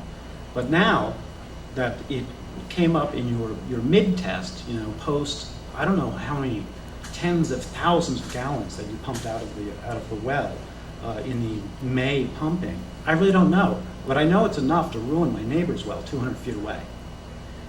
In that process, is it possible that coliforms were introduced into my well? Maybe, but we'll never know. We'll never know. But because of that failure of informing me, that failure of testing the wells surrounding the area, I have been excluded in the process of whatever benefit, remediation, even like a 5-gallon jug of water. I really don't care. I'm buying the water myself. In the meantime, that's what I'm feeding my kids. We're not really doing laundry. I'm afraid to do the dishes. This is like real stuff. And I'm like, this is odd. It's very odd. And I'm disturbed by that. In my communications with Russell Urban Mead, I really just stopped talking to him. Have you disinfected your well? I'm waiting. Actually, I'm going to get it tested soon. Good. Right. So I get that. But I'm not going to include, I'm not going to use that data for any of these purposes here. It's going to be about me and the group that I'm part of at this point, which I never thought in a million years I would be like part of some kind of community action group. Really. It is shocking. What have you done to him? Really. Although I'm a clinical social worker by trade, so I like putting things together, but not like this usually. Usually it isn't so blatant, and there's such a lack of response. I'm usually appreciative of response. I have felt very little response, very little. It's been painful, and still I'm going to go home. There is no water. My water now is like gray. I don't know why. Do you? I don't know why it's gray, I'm whether it's 200 sediment. feet from the well that failed. So what's your best guess? It's probably sediment, I would guess. Do you have a filter on the system? Mm-hmm. Has the filter been changed lately?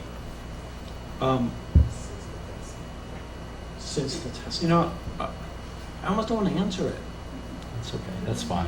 You know, it's like I do not trust this process. I do not trust the collaboration that you've had with this company. I do not trust the amount of dismissiveness that has happened via email. I do not trust how the company has been divisive in individually giving different answers to all the people in our group, which I didn't even know was a group until about 2 weeks ago. It is just staggering to me. And I'm grateful for this process right here, actually. I'm grateful for many of the questions you guys have had. I feel like you're getting to it, but I still am going to go home and I've got water that is undrinkable. Well, this is probably not fair to ask when would I have to do it. What I can say, I can't say anything about Chazen, I can't say anything about anybody else, but I can say that this board really does trust Dave Clauser. We really believe in his integrity. We truly believe that he lives in New Paltz. His love for this community is very, very, very deep, and we have real respect for him. So I'm going to ask you, Dave, if there's a way that you can, since he's been excluded, that he now gets included because he's part of the group, he's here tonight, obviously he cares, obviously he's being affected. If you could in some way try to see what's going on with him, and I'm going to ask you at the same time if you would at least trust to let Dave into your life for a short time. I can appreciate that. You know, I can appreciate that. to see if we can find a way to answer your questions, if that's acceptable to both of you. It's very acceptable to me. Okay, is it acceptable to you? Okay, I'm good with it. Thank And you. Kevin, if you want, I'll Okay. come down and sit with both of you. Okay. We need All a right. mediator. Okay. I'm more than We'll have a happy. glass of water together. I Okay. will, Okay. absolutely. Okay, great, thank you. Okay, you wanted to? Oh, and then Tammy, okay. Thank you, Dave. Hi, I'm Dale. I'm Now you're now 96. officially a part of the group. I'm across the street from the wells. I was taking some notes, so it might be a little bit choppy, because I just wanted to reply to a few things that were said. I know one thing that you said is that it's really simple to clean the well, so why are we drinking water with coliform in it? Blame Susan. You see how easy that is? And part of that was that we didn't know that the coliform was there. There was that delay between when the test was taken and when the results were given. So that's why I was drinking water with coliform in it. And I'm a single woman, and I run 2 businesses, and I work my little butt off, and I don't have time to be going out there throwing bleach in my well, and I would be afraid to throw the bleach in my well on my own. I don't feel like I can go out there and shock my well. It scares me. And, so I'm not going to be throwing bleach in my well. I'm going to be drinking the bottled water. Okay, could I just have to step in for a second? I thought from what I read that They said they would. They would do that you were supposed to, at least what I read was they were asking people to contact them so they could send out a certified person to actually to do what needs to be done. Am I incorrect? There's 2 companies that are doing that. Right, so I don't It think hasn't anybody's... happened yet, that's all. Well, is it because people don't know to contact you to have the company come do it? Because from just the stuff I read to get prepared for tonight, I saw that they were saying to the residents, there's 2 companies, contact us, we'll get them to come out and do this for you. Oh, I didn't know that. Dale, I don't know why you weren't contacted. I got it, I just didn't get, and I got the thing called Vinnie Water, so I did that. I actually... Mineral water is just the bottled, though. Yeah, There's 2 companies. I thought that that are it was going to automatically be taken care of. Okay, I don't know, but it's something that I got. If your pre-test had coliform, you didn't get this option. No. That's the other thing that I wanted to They don't add. have- Right. Oh. Number who they've offered this to. Dave, Oh, is that, Pre-existing condition. well, I'm sorry, is that correct, Dave, or? If there was coliform, we expected people would disinfect, knowing that there was coliform. No, if you have coliform. After the second test, when there was coliform, they are getting bottled water and the offer But to... pre wasn't pre. I can clarify So that. if anyone has Without coliform, gibberish. and this may not be a fair question, and you don't need to answer it, but it's not us paying for it. If someone would like to get their well that's in this area, would like to get their well disinfected, can we arrange that? Or do you want it? I have to talk to my client about it, but Yeah. I will. Okay, so we'll follow up on that. If you could say to your client that it's really important to the town that they accommodate the people out here, if they want to see a possibility of a solution to this problem, Let's get some wells disinfected and some retesting. Because as we go Okay. back to that, some of us were offered bottled water and cleansing of our wells, and some weren't. And that was based on, I obviously was negative in the pre-test and positive in the post-test. But we have to go back to, there was no true pre-test. The water was disturbed in May. The pre-test happened in July. But I'm a little confused because if you were negative first, which means you had no problems, and then you're positive afterwards, wouldn't that sit? Test.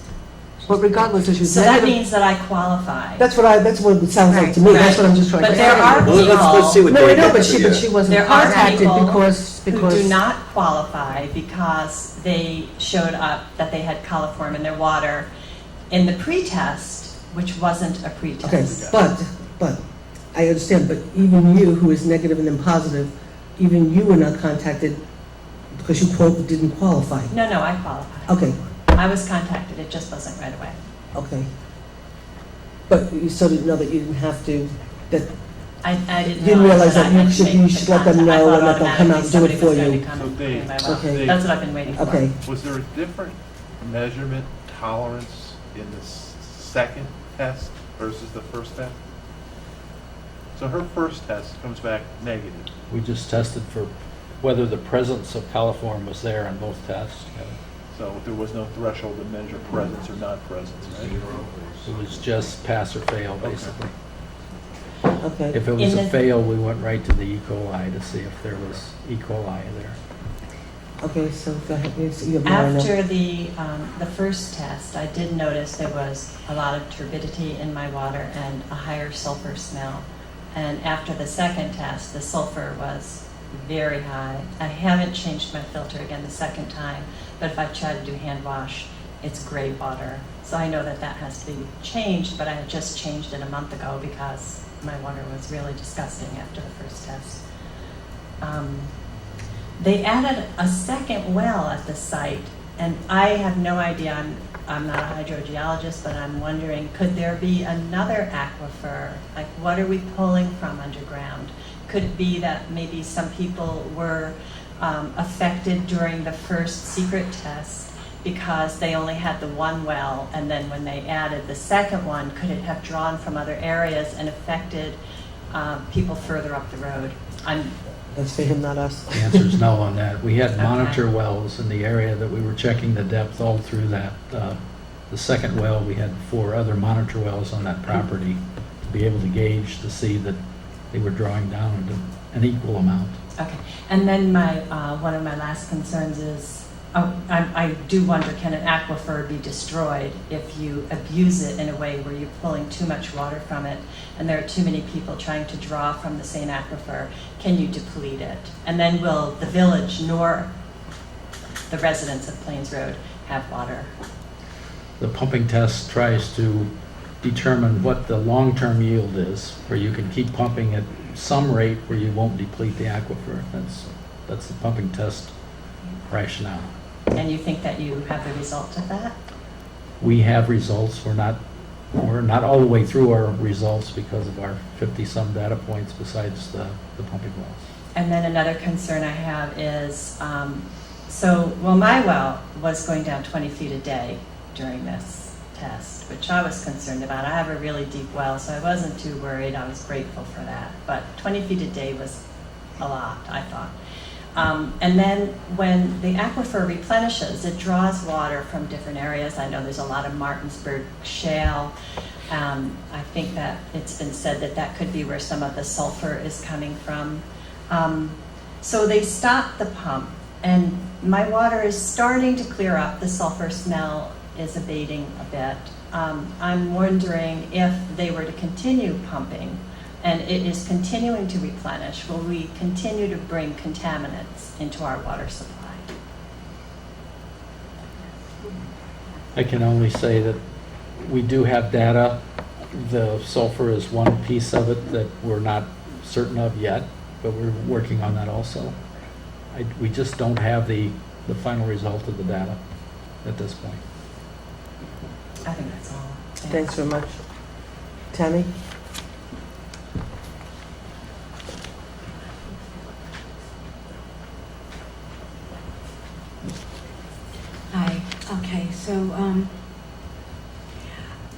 I noticed in early June, my water pressure was really low. And I just thought there's something going on, and I didn't know anything about this. What do we call that? Not a pre-test, we call it a step. Okay, I didn't understand what was going on, but my water pressure was really low. So during the pre-test is when they started measuring my well. And they said that's the level where it is. Now that's not acceptable because there was a step test that already probably took out a lot of water from my well, which did not replenish because my pressure was still the same level after your pre-test in July. Not only that, I just want to make a note that I was not called about coliform ever. I waited 3 weeks for a test, and it was emailed to me that it is present and do not drink your water. That is not acceptable. There's a couple more things here. So I do have a pre-test, supposedly pre-test, and a post-test. And my pre-test shows my hardness is 45, and now it's over 71. My sulfur, would that be like the sodium, the sulfur? No? That would be the hardness, I guess, right? Hardness is separate. Would be sulfur, because I don't have sulfur here. I don't have that as a category here. Usually you don't. Okay, so I don't, It's usually but I an do organic source, know yeah. that the water is very hard, and I had good water before. I did not have, and I have a letter here from Smith Laboratory that my water had no coliform and no E. coli prior. Even after you did your step test, I still didn't have it. And you're telling people they were all contaminated. No, that's not true. My well was not. And now I am, by the way, now I am. And also I was told by Russell that I didn't have to worry because my address is 157 Plains Road. I am way far down and I would have no impact. Don't even worry. Well, I have a huge impact. Not only do I have these things, but I'm having problems with faucets breaking and things just breaking.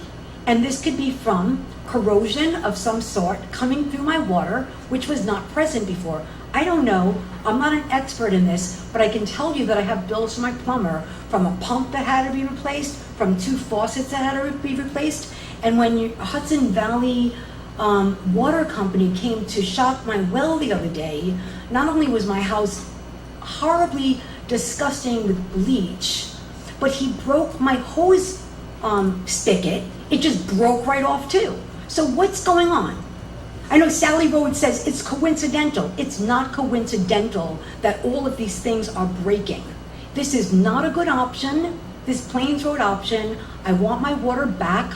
I do not want bottled water from you guys. I don't want to have my well bleached all the time. And from what I'm told from other people who have done this disinfectant, it came back. So the water is being replenished with coliform from that source of the finger thing, whatever you're talking about, in that well that's coming through. And another thing I spoke with an expert about, and he said now that your well is low and your septic, which is sufficiently behind the house, is maybe higher now, it could be bringing in all this bacteria. That's why we're all getting this kind of bacteria, because our wells are lower. Some people have no well now, which you know about. So I don't think this is an option. If we continue with this, we're having problems now, it's not gonna get better.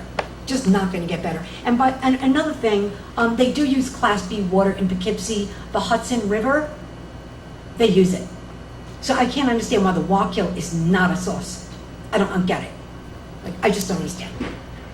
Thank you. And Tammy, I can just speak because I'm a neighbor of yours, is everyone down there, Charlie Nielsen, who and his family probably dug half the wells on Plains Road.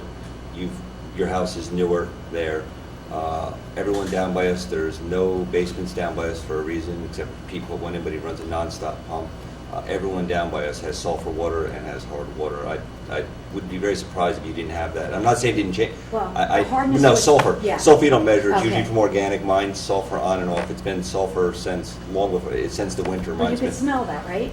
You smell it, and never and had I've it always had before. turbidity, so I'm not sure who dug your well, but we might, if we could find out, maybe we could find out who dug your well. But you're down by us, and down by us, the corrosion, the water eats up my faucets and stuff too over time. But that doesn't happen in months. That happens over years and years. I know yours is a newer house there, and Oh, 5. it's a newer well. Yeah. A newer well. So I'm not aware of anyone down on our end of the road that doesn't have sulfur. I never Everyone, smelled it yeah. until after May, and I was wondering, why is the Yeah, pressure low? mine Why do I started smell about this? mine started about February, March. Mine started this year, and it's gone on and off. It started up again recently, but that's been doing that to me for 15 years. I don't know why. Well, I have Yeah. certain tests that show that there's things that were not present, and there's things that are present Yeah, now. so we'll take a look. Yeah. Absolutely, yeah. I don't know, Dave, if you want to respond or answer to anything, but yes, no, maybe so. I understand that Russell has been corresponding with Tammy often. I need to find out what's happening with that. Okay. I need I'm to gonna find just- okay. individual wells. People have made comments here that I really need to check into. Okay, so I know there's a few more questions, but then we are going to have to, I mean, this was not really on our agenda. We still do have a bunch of things that we have to take care of for our regular meeting.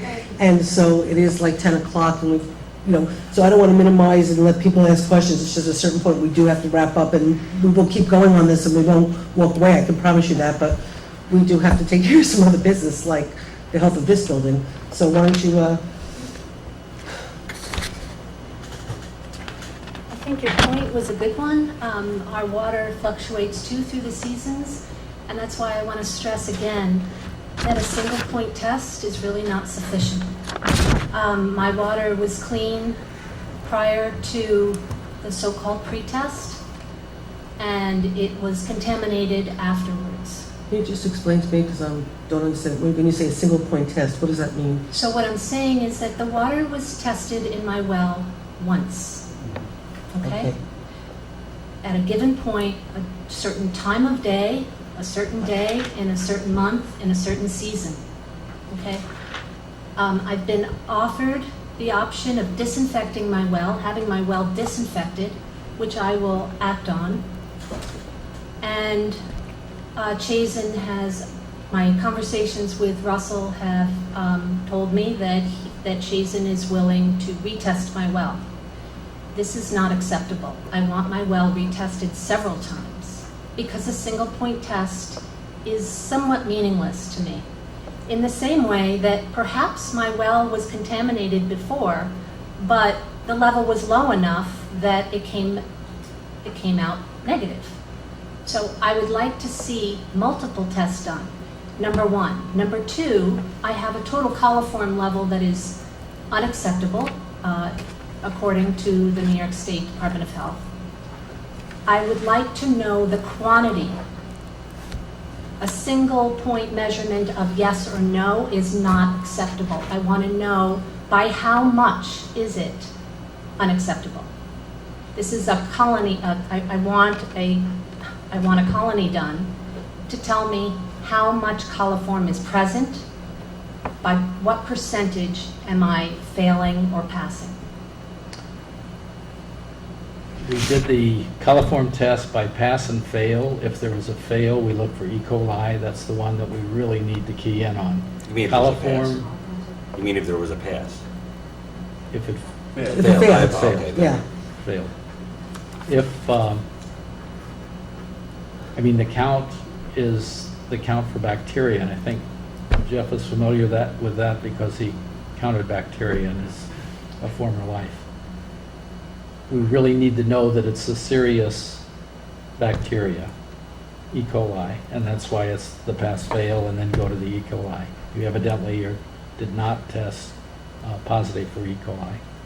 But then how come the New York State Department of Health says that if you fail total coliform, you do not have potable water? That's because you can disinfect and you have potable water afterwards. Yes, but my point is that I want to know by how much I'm failing. To me, that's very important. But I'm saying that the bacteria count doesn't tell you the type of bacteria. I do not, I'm not I would- trying to get the type from that count. What I'm trying to do is figure out Am I an order of magnitude away from passing, or am I a factor of 2? Those are very different numbers. This man here says that he was 200 times, so he was failing the test by, an order of magnitude or more. With some type of bacteria, but he didn't fail the E. coli, as I understand. I understand that, but his water is still not potable, regardless of whether he failed by E. coli or by coliform. If he disinfects, it will be potable. It's not potable because it's still failing. If it's still failing, he really needs to look at his well casing. There's something going on there that Yeah. needs to be checked out. I would like to know by how much I'm passing or failing, okay? How does he know that she doesn't know? Because It was the same pass, I add fail. It's an extra $10 on the test if you want to have Right, like I did find it. MD or something test to All get right, the so ball. Is that a TCT? Is that a total I did it on my just a own. total coliform count? Yes. TCT. Just the count, right? Right, which doesn't make you, and again, it is kind of a past amateur life. I actually did use a machine that would suck water down through a vacuum. You would throw it on an auger plate. It had little millimeter squares on it, and you would actually. Oh, I'm familiar with counting bacteria. Yeah, in the old believe days, me. you've been in the same heck I've been in Yes. too. Yes, you actually did. We used to have to count them. I think they have machines that do it now. We actually used to count them. And as you know, then you got much smarter. But let's see if we can get the labs to do total TCT. They just call it TCT. I don't know what they call it now. But it would be interesting to see if we can get total. Doesn't make us much smarter though, because until you identify them, then and if it's Ascaria or if it's a different one, then at least now we're. I know want it's them a- identified I'm as like- well, yeah. Yeah, no, I'm with you, and that's what they do next. Once you get a high enough count, then you go and you have it tested for what type they are. We go for E. coli at that point. Just E. That's coli, the one that's that really we're the dangerous concerned one. with. Yeah. And I also want multiple tests done after That my makes- disinfectant. I do not believe on a single point measurement, so I would like my well tested at Makes least sense. 3 times. Makes sense. You need 3 times for a standard deviation. Okay, And that thanks. might not even be the right number either. I mean, it might even be a higher number. Yeah, no, That would right. be fine. And this might be something we might decide that is a time period piece. So there's X period that we need to get them tested. Yeah. Yeah, it could be a longer term. So no, I think it's already a very valid point. Thank you. Okay, we had one more person, I think, who wanted to, 2 more people, and then we're One going. word, radon, that's it, radon. Okay, you wanted to, Are we in a radon I can help area? with that. though? Okay, Are we in a what- radon? Is Plains Road a radon area? No, actually, we just got the radon test back yesterday on the pumping wells. Okay. My name is Vito Malardi. I live at 90 Plains Road. I just want to let you know my pre-test is everything good. E. coli, coliform, and the second test I felt the coliform. And the E. coli was good. I don't know. That's it. okay. And Vito, thank when you. was your well drilled? You're not that. 86. 86. Did you have your well shot? Yeah, today. Okay. Like now, I went to my kid's house, take a shower, the water, dirty water, all kind of stuff. And didn't you have problems with your well during the test when the Yes, first well one failed? day, yeah, the circuit breaker used to go on and off, because I don't know why, when they pump the water. But then they changed the switch, they started doing that. Not $200. Okay, so you want to hit the Thank you. radon, and then we'll wrap up, so we can, The radon test came back. It was, radon was 10% of the standard, the water quality standard. For And, the test, how about homeowners? There doesn't appear to be an issue with radon from that test. Certainly, if the homeowners are interested in testing for radon, they can. We requested that at the pre-test, we requested that radon added to the spec. We use the New York State Department of Health standards for individual wells for the testing that we did, and radon was not part of that protocol. Apparently they're insufficient. Is radon an Okay. issue in this part of Ulster County, do you know? thank you. I don't think radon's a big issue. It could, I'm not aware of radon being an issue in this part of Ulster County. It was suggested that when it pulls from the Martinburg Shale, that perhaps radon could be an issue. Yeah, I know, And there's. I'm sure the reason why they tested is perhaps it was an issue. And my point is that we requested that radon be included in the pre-test when we were done. The test results for the well was 40. Okay, 1 second, what? Real high for radon in the basement. What? My house is set high for radon. You actually have a basement in that house there? Wow. Okay, so let's Dave finish And that up did and then test we'll for get- radon? Wow. I guess you guys don't use it, or you vent it? Anyway, yeah. Okay, so Dave, go ahead. The test result was 40. The groundwater standard is 4,000. And that was the production well test that I just got back yesterday. Yep. Radon. It tested 40, but the standard is So 4,000. what's the cost of testing for radon? I don't know what that cost is. Can we find out? Yep. Okay, so to wrap up, because we do have a lot of other stuff we have to do tonight. Dave, the study that you have, that has to be given to the village, when is that due? September 30th. September 30th, okay. Okay, we have to continue. You don't Well, live that thank you, job, everyone. so, You know, and everyone can see, Thank you. but everyone also can see, I mean, please, no, but a bunch of you guys were able to get hold of me. If anyone, if you think we need to get together again, Susan, a couple of you called me, feel free to call any of us or call Susan's office. Let us know. We'll do it, then. We'll do it now. Thank you, thank you, Yeah, thank thanks, you. thanks. You know where to find me. I gotta get some water. Then we'll get back to. Thank you, Vito. Be good. Thank you, Vito. Thank you. I live at 4 Sean W.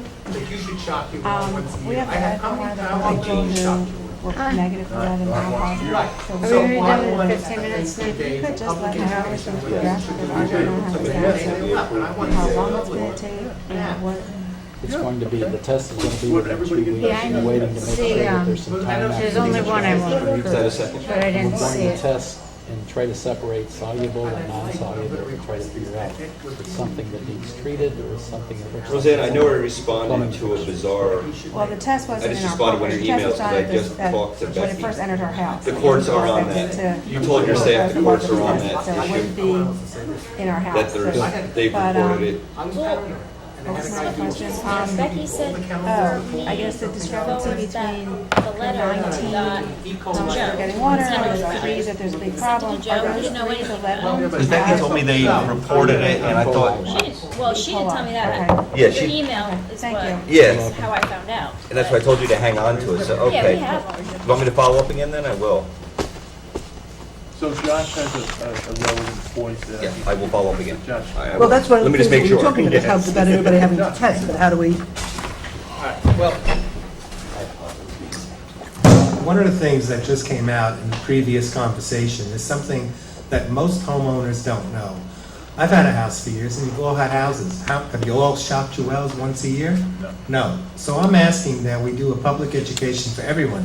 I myself, last year, by accident, because I'm neurotic, had a full test done on my water, looking for all sorts of chemicals. And what I found out was that I had incredible levels of coliform and E. coli that we were drinking for months, years, I don't know. I had, I don't know the effects on the health.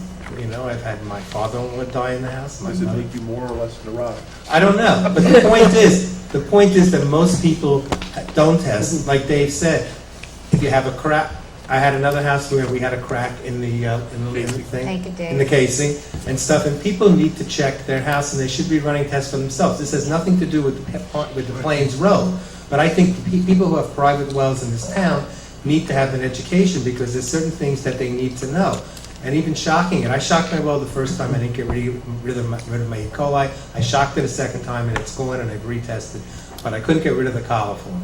But people need to know what they need to do to check their wells. You can't assume that if you bought your house 20 years ago, your water's still good. So I'm just asking, maybe Dave could make a sheet or something that people, somehow that we can get to the public what they need to do to check, so it doesn't get blamed on the town or the village. Well, no, but one of the things that, like, if it was so long ago, you might not remember, but at the beginning of this conversation, because of the fact that I was trying to say, is it coliform before we even did the test, and these people are lucky because the tests were done and now they know, that was a bigger question for us to talk about how do we make sure that, I don't know if we do laws to say you have to test once a year, I just, it's a conversation that we have to have, because I don't understand what you do and how you do it, maybe it is just education, but you're right, this brings up another bigger issue in terms of the quality of water and how people protect themselves, so it is a bigger People's conversation. individuals' houses, if they don't think they're concerned enough and they want to drink it without finding out, that's fine. I think But I just people want to just correct don't the think- I don't think ignorance. people want Right, to- I want to correct the ignorance of people not knowing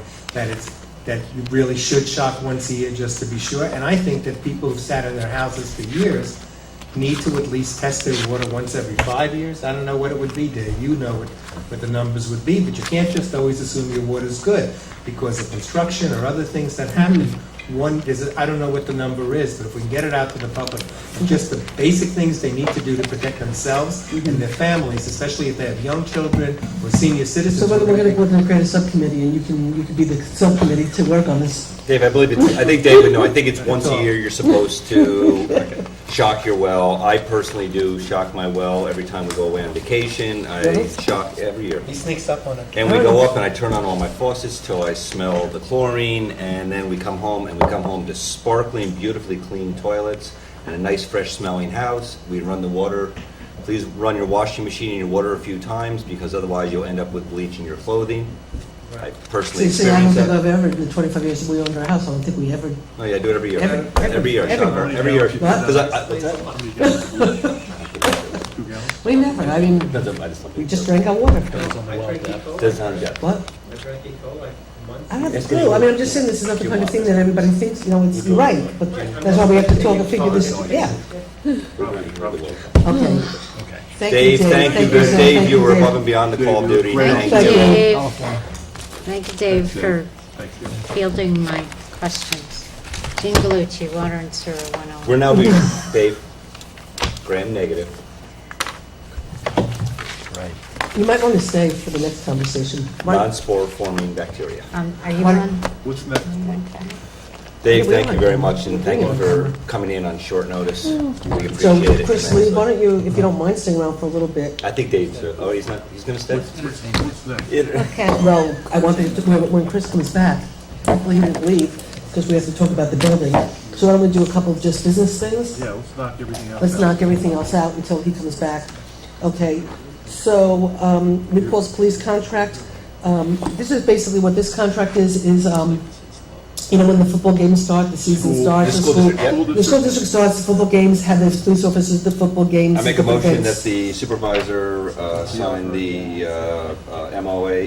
Intermunicipal agreement for with police the security intermunicipal services. agreement with police services as it's been written for many years. Right, and we actually updated it to, The new percentages. and well, we just dollar wanted to make amounts. sure that it included the, Included the overhead It's associated with 19. so basically it's at the going rate, because different officers get charged different things, and it also talks about if there's a, Yep. right, I and it's, make- you know, whatever, okay, so, I got a motion, second. okay, all in favor? Aye. Okay, motion so carried.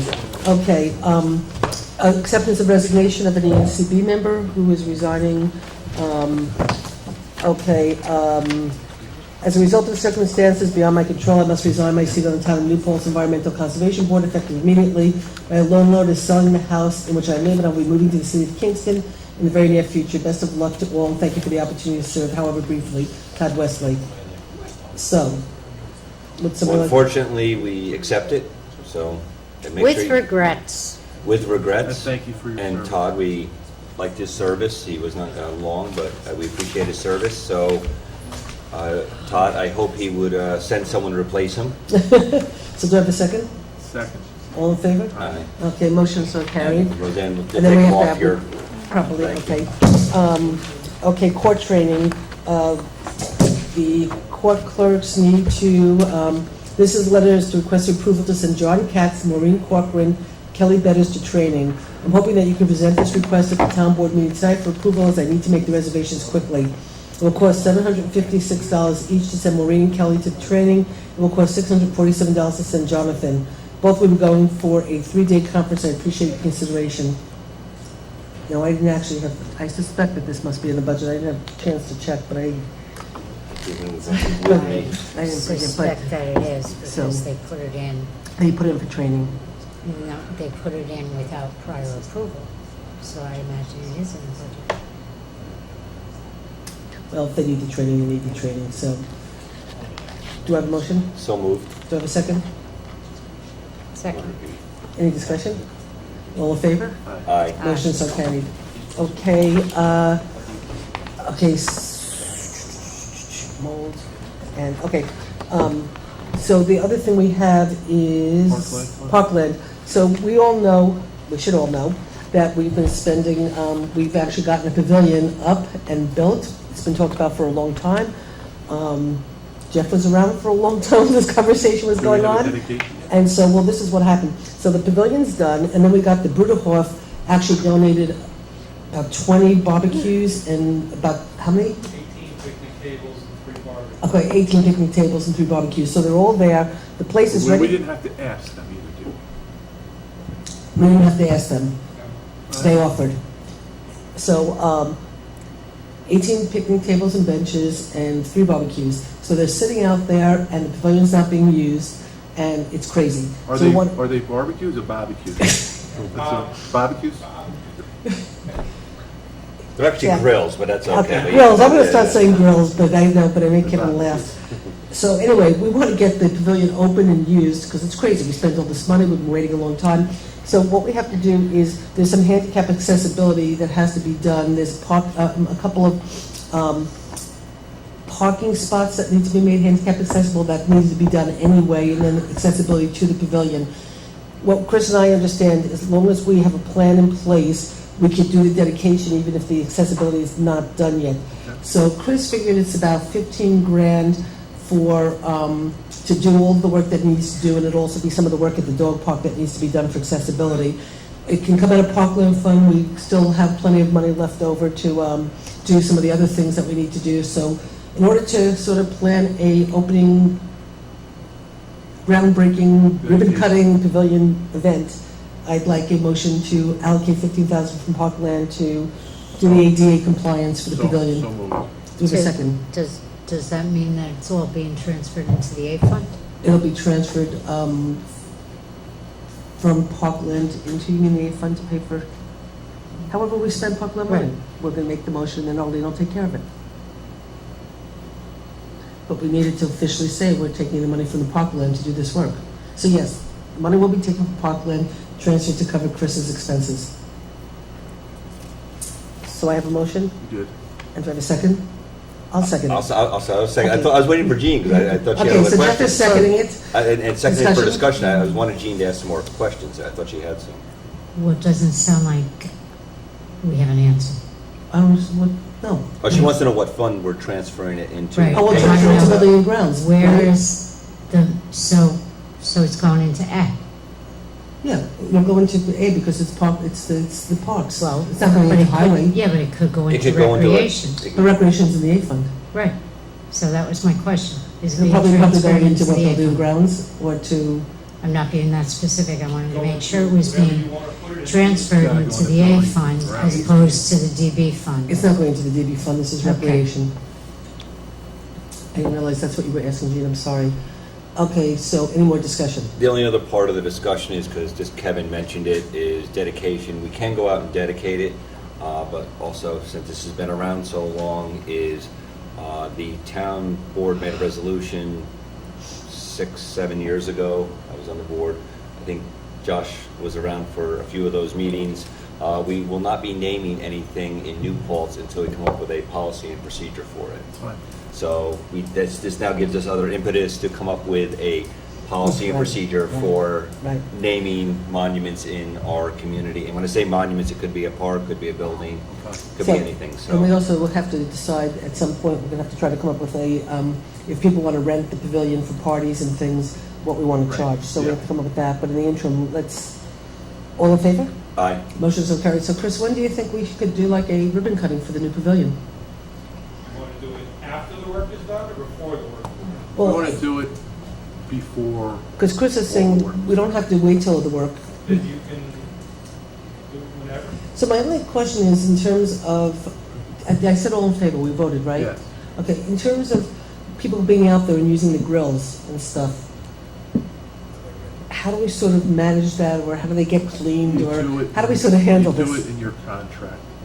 You handle it that But what way. happens if people just go, I mean, people just, you know, people go out to the Field of Dreams, they're playing baseball, they go, they start We hockey. can make some signs, I'm Yeah, sure. we can of make some signs. Get some tin garbage cans out there, So I put think, ashes okay, in. so how about we do it this way? Myself and Chris will work together. We never have a problem down at Moriello Pool, let's put it Okay, that way. Moriello okay. Pool has Okay. four grills. Okay. And we've never, in my memory, I've Okay. never heard of a problem down there. I'm gonna have the first barbecue. When I'm going to like, you know, the parks, like up in Saratoga and stuff, the grills, whatever's on it, you have to clean it off. and use it. Okay. I would just ask that when we do a dedication, that we actually use the grill. No, what I think we'd like to do, what our plan is, right, Chris, You want is our Susan plan to do some barbecue? is we're gonna try to call the Bruderhof and ask the Bruderhof to come down and do a dedication with us and help us with the barbecue. And we should invite all of our employees. Oh, actually, this was an idea that we also, I think, one of the ideas that we had, because we've never done a community appreciation, and so maybe what we can do is we do the dedication, it's a community appreciation. So actually, why don't we, because if we want to plan it, do we want to plan it so we can do it like at the beginning of September? I think we should probably move it to, the beginning of September is never good for anybody. End of September? Yeah, I would say toward the end of September. Okay, so if we want to plan something, and maybe we want to do the community barbecue, so we might want to, we actually have money in the budget for appreciation. Sure, these are 3 small barbecues. Yeah, how many, you can't cook. I guess the Bruderhof can bring out the bigger barbecues, We can we'll make- figure it out. We'll figure it out. We'll figure it out, Don't you okay. worry. Okay, so we'll figure this out. So- Have some big Right, grills. okay.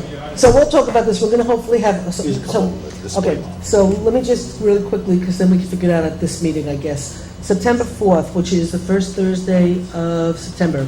And Carol, check with you, and this is open and that's open? I don't know. Well, this is if open. it yeah. So I'm scheduling for September 4th, a special meeting with the town board at 7:30 for the Clean Water Open Space Committee to present the Millbrook Preserve plan that's been in the works for a very, very, very, very long time. We got reimbursed for a really long time. It's 208, they got a grant. It's finally sort of got close, it was a grant that we had to collect the money for, and we got that. And there's still some money left because it has to be submitted to the DEC. CWASP approved it last night. It's going to the DEC next week, but then they're going to do a presentation to us. So September 4th special meeting. Chris and I will work out the details for the community barbecue, and we'll get the board to approve it on September 4th. How's that? Perfect. Okay? Okay, good. So the only thing left before we ask Chris is Can we get rid of nothing. the warrants, prepays, and all that stuff? Sure, why don't we do that, and then Chris will have the conversation about the building. Yeah. Okay, so, does somebody want to make a motion to accept the warrant? Wow, that'd be interesting. I will make a motion. Didn't you? I can make the motion, Jeff, You can because make you, the motion. I can make the Because motion Jeanette's because the actually you were the one who approved everything, because I was away. That's right. So this warrant was done by, all the approvals were done by you. And talk to the person on your So- right, and what did so- she say? I don't see any issues in it. Okay, so I'll make a motion to accept the warrant. I'll second it. Okay, all in favor? All right. Aye. Okay, motion so carried. Do you have to see the amount? Excuse me? Huh? You have to indicate the amount. Oh, do we have to indicate the amount that we move the warrant to? There you go. Motions. Yeah, right there. Here. Okay, so since, did I make the motion? Yes, you Okay, did. we're going to amend the motion to say that we're accepting the warrant for a total of $766,611.84. Jeff, you second that? I still second it, yes. All in favor? Motion, okay, all set. Okay, so the only thing we have left on in the minutes, which I didn't have a chance to read, so we'll do that next time if that's okay.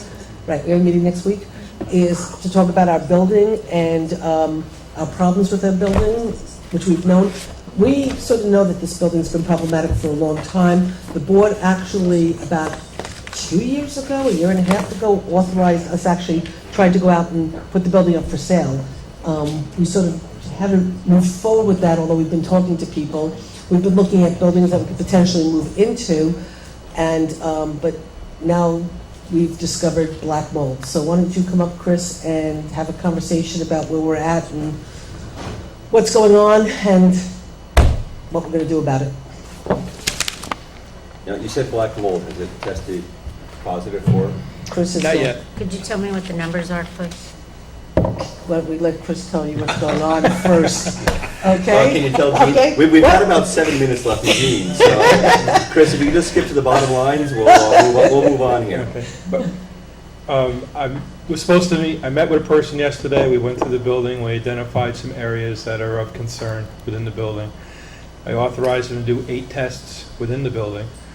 We asked for town hall, I asked for town hall to be open an hour later today so we could leave the building closed at night. We could come in undisturbed air and do the test in the morning. This person did not show up. Yeah, okay, well, that's good, because I came in and disturbed your air. Well, you weren't going to disturb that much air. Before 9 a.m. Okay, well, I was here at 6. Okay. So, Oh, wow. I had already scheduled Didn't you another... know that you weren't supposed to come into the You know building what? before 9 o'clock? I would call another company. Well, this is, I wouldn't use them again. well, no, Well- this is actually what happened, well. Let him if you finish want- the story. The story Go gets ahead, better. Please, go ahead. At the same time, I gets also better. contracted with another firm, because I wanted 2 opposing tests from 2 different firms to give me a baseline of, Okay. all right, what's one say, what's the other one say? That person is scheduled to come in next Thursday for a walkthrough, and we'll see when we can schedule an actual test. And then we'll go from there. He will give us a report of what has to be done, possible either cleanup, all the ramifications of, and we'll go from there. So sort of what happened, I think, is it was noticed downstairs. There was some problems in our secure file storage in the basement. People were getting sick. Just bear in mind that I work in a dust hole. I- There's an inch of dust in my office every morning, and it never bothers me. I was down there working for probably an hour, and I was sick afterwards, and I never get that way. So either it's in my head or there are Oh, some no, it's not in your head. serious issues down there. I know Arlene's been complaining of it, and the contaminated area, which we believe we found, is directly under her desk. We also found some areas in her office. I was told that people who have towers for their computers, they put them up tight against the wall, that's a major no-no. That the tower is always pushing out heat, the cool air hits it, and that's usually where you get mold right behind that. And of course, you got that little fan that's in the tower blowing it all around all day. So that's an issue. And we think there might be, in the building department, Stacy thinks there might be some, Well, we're not sure what it is. The tiles, there's some holes in them. When you slam the door, a little dust comes down. It's insulation. You have to be very careful in what you call it because we don't know yet. So that's why I'm just calling it insulation. They will do swabbing. They will do air sample tests, and they will give us some kind of report. And I told them I wanted a very forensic report. Don't gloss it over. What problems would we have? What are potential problems? What cleanup? What issues we would have to take during cleanup? And go from there. But until we get some actual baseline data, it's just there's some nasty stuff in the building. and I know Stacy was talking about some problems in her thing, and I actually said to her, if they have to pull the paneling off in her office, it was the same thing I said, Stacy, let them pull whatever they have to pull off, let them discover whatever they have to discover. Let's not say, don't touch the wall, don't do this. We've We got have to be very careful what you disturb. That's why Yeah. when we found it in the filing room, we stopped doing what we were doing right away because we didn't want to move stuff around the building. I did find out, talking to some of the older employees from Buildings and Grounds, that during the day, in Dave Lent's tenure, he decided we were using too much heat, shut off the heat in the building in the middle of the winter, froze the pipes in the building department. They had to go up there and undid all the wrapping that was around all the pipes. Now, they assumed that the wrapping was possibly asbestos-based. So God knows what's left up there. It's not a problem as long as it's not disturbed, from my understanding. As long as you're not digging into it, going around, it can be present. But we have, with the degradation of the building and things falling and things moving and cracks in Rosanna's office, and the building's in constant flux here. There's always dust where there shouldn't be dust. So once we get some data, I am going to call another firm also, so I have 2 reports, and this way we can get a better idea of where we are. We have to get a handle on it really quickly because. Well, we lose our files. That's a problem because no one wants to go near the files right now. We send our guys down to get the files, but then they got to pull the files out. They're not moldy by any means, but they're spores. Yeah, there could be problems with those, and nobody wants to be playing with those. Now, the files that I understand that are contaminated right now are files that are marked permanent. So these aren't files that after a couple of years we can get rid of. These are permanent files that. Well, again, I wouldn't, this is something he will swab. I wouldn't say they're necessarily contaminated. There's nothing on the boxes. You know, not all mold is toxic for you. So it's, you know, things can be cleaned, but let a qualified. Yeah, no, all I'm you know, saying is that from what I was told, that the files that you noticed a lot of problems with are files that are supposedly permanent files. They're not Oh, yeah, temporary files. no, everything So- that's down, Oh, that's in these rooms oh. is stuff that we are keeping. It's not, Oh, Not Right. permanent, it's not, they're not all permanent. they're not all permanent? Some are. So we're having issues, besides normal building issues of a very old building, now we're compounding with this. We'll have this data for September 4th. Hopefully, we're trying to get it as soon as possible. Chris had called somebody, well, somebody came in first, then he sort of told you that you need to get this, like, I want to say, it's not a human rights specialist, what was the term? Pesh? No. The industrial hygienist, right, so some guy came in. That's quite a term. He said Is this that. the one who cleans your teeth? So basically, this person came in, he said that there are problems. He said that there are problems, but you should get an industrial hygienist, but then, so Chris called some people, they couldn't come till next Thursday. I flipped out, I said, we're not waiting till next Thursday to find out what's wrong with this building, we need to know now. We got some other names, we called the people, they called back right away. They came in yesterday and said, yeah, there's problems, but let's come in and do the air testing. So the air testing was scheduled for today, they didn't show up. So we have somebody next Thursday, he's getting somebody else. I made a few phone calls and just left me with a sour taste. So hopefully maybe next Thursday we'll have an answer. Yeah, hopefully next Thursday we'll have an answer, because we're trying to really move forward on this, because If I can get someone in between now and then on another firm, I will do that also. But I really think it's important to have two separate tests. I mean, I know it's redundancy, but that makes sense to me. Especially in that industry. Okay. Okay, so with that, I don't think we have anything left, do we? Now, I just want to let you know that I won't be at the joint meeting next week, and I won't be here next Thursday night because I'll be on vacation. And I'm not sure about the 4th either, because I'm still on vacation then too. Well, I won't be here next Wednesday either, which I told Jeff today. But I will be here on Thursday. So, Are you going to be there Wednesday for the joint meeting? there's not much on the agenda. Well, Dan will be there because it's at Huguenot Street. You'll be there, and Jeff will be there. Okay, well, we won't. And Rosanna does have to be there because it's a village-held meeting, right? Okay, so with that, do I have a motion to adjourn? So moved. All second? Second. All in favor? Aye. Motion so carried. So now imagine if we didn't have the Plains Road, we would have been done, if we started at 7:30, we would have been done at 8 o'clock. Kevin, if Gene didn't want to talk about all that black mold, we would have been out of here much sooner. Where are you going on vacation, lady? I'm going up to Lake George. I'm going out on my brother's Good for you. Boat living for a week? Gene. Visit my house while you're. Oh, I didn't tell you. Siwas was so happy, I think I told you this, about the fact that we turned the band into a bar. Yeah. So Gene, we have a band for Suite 3, 30.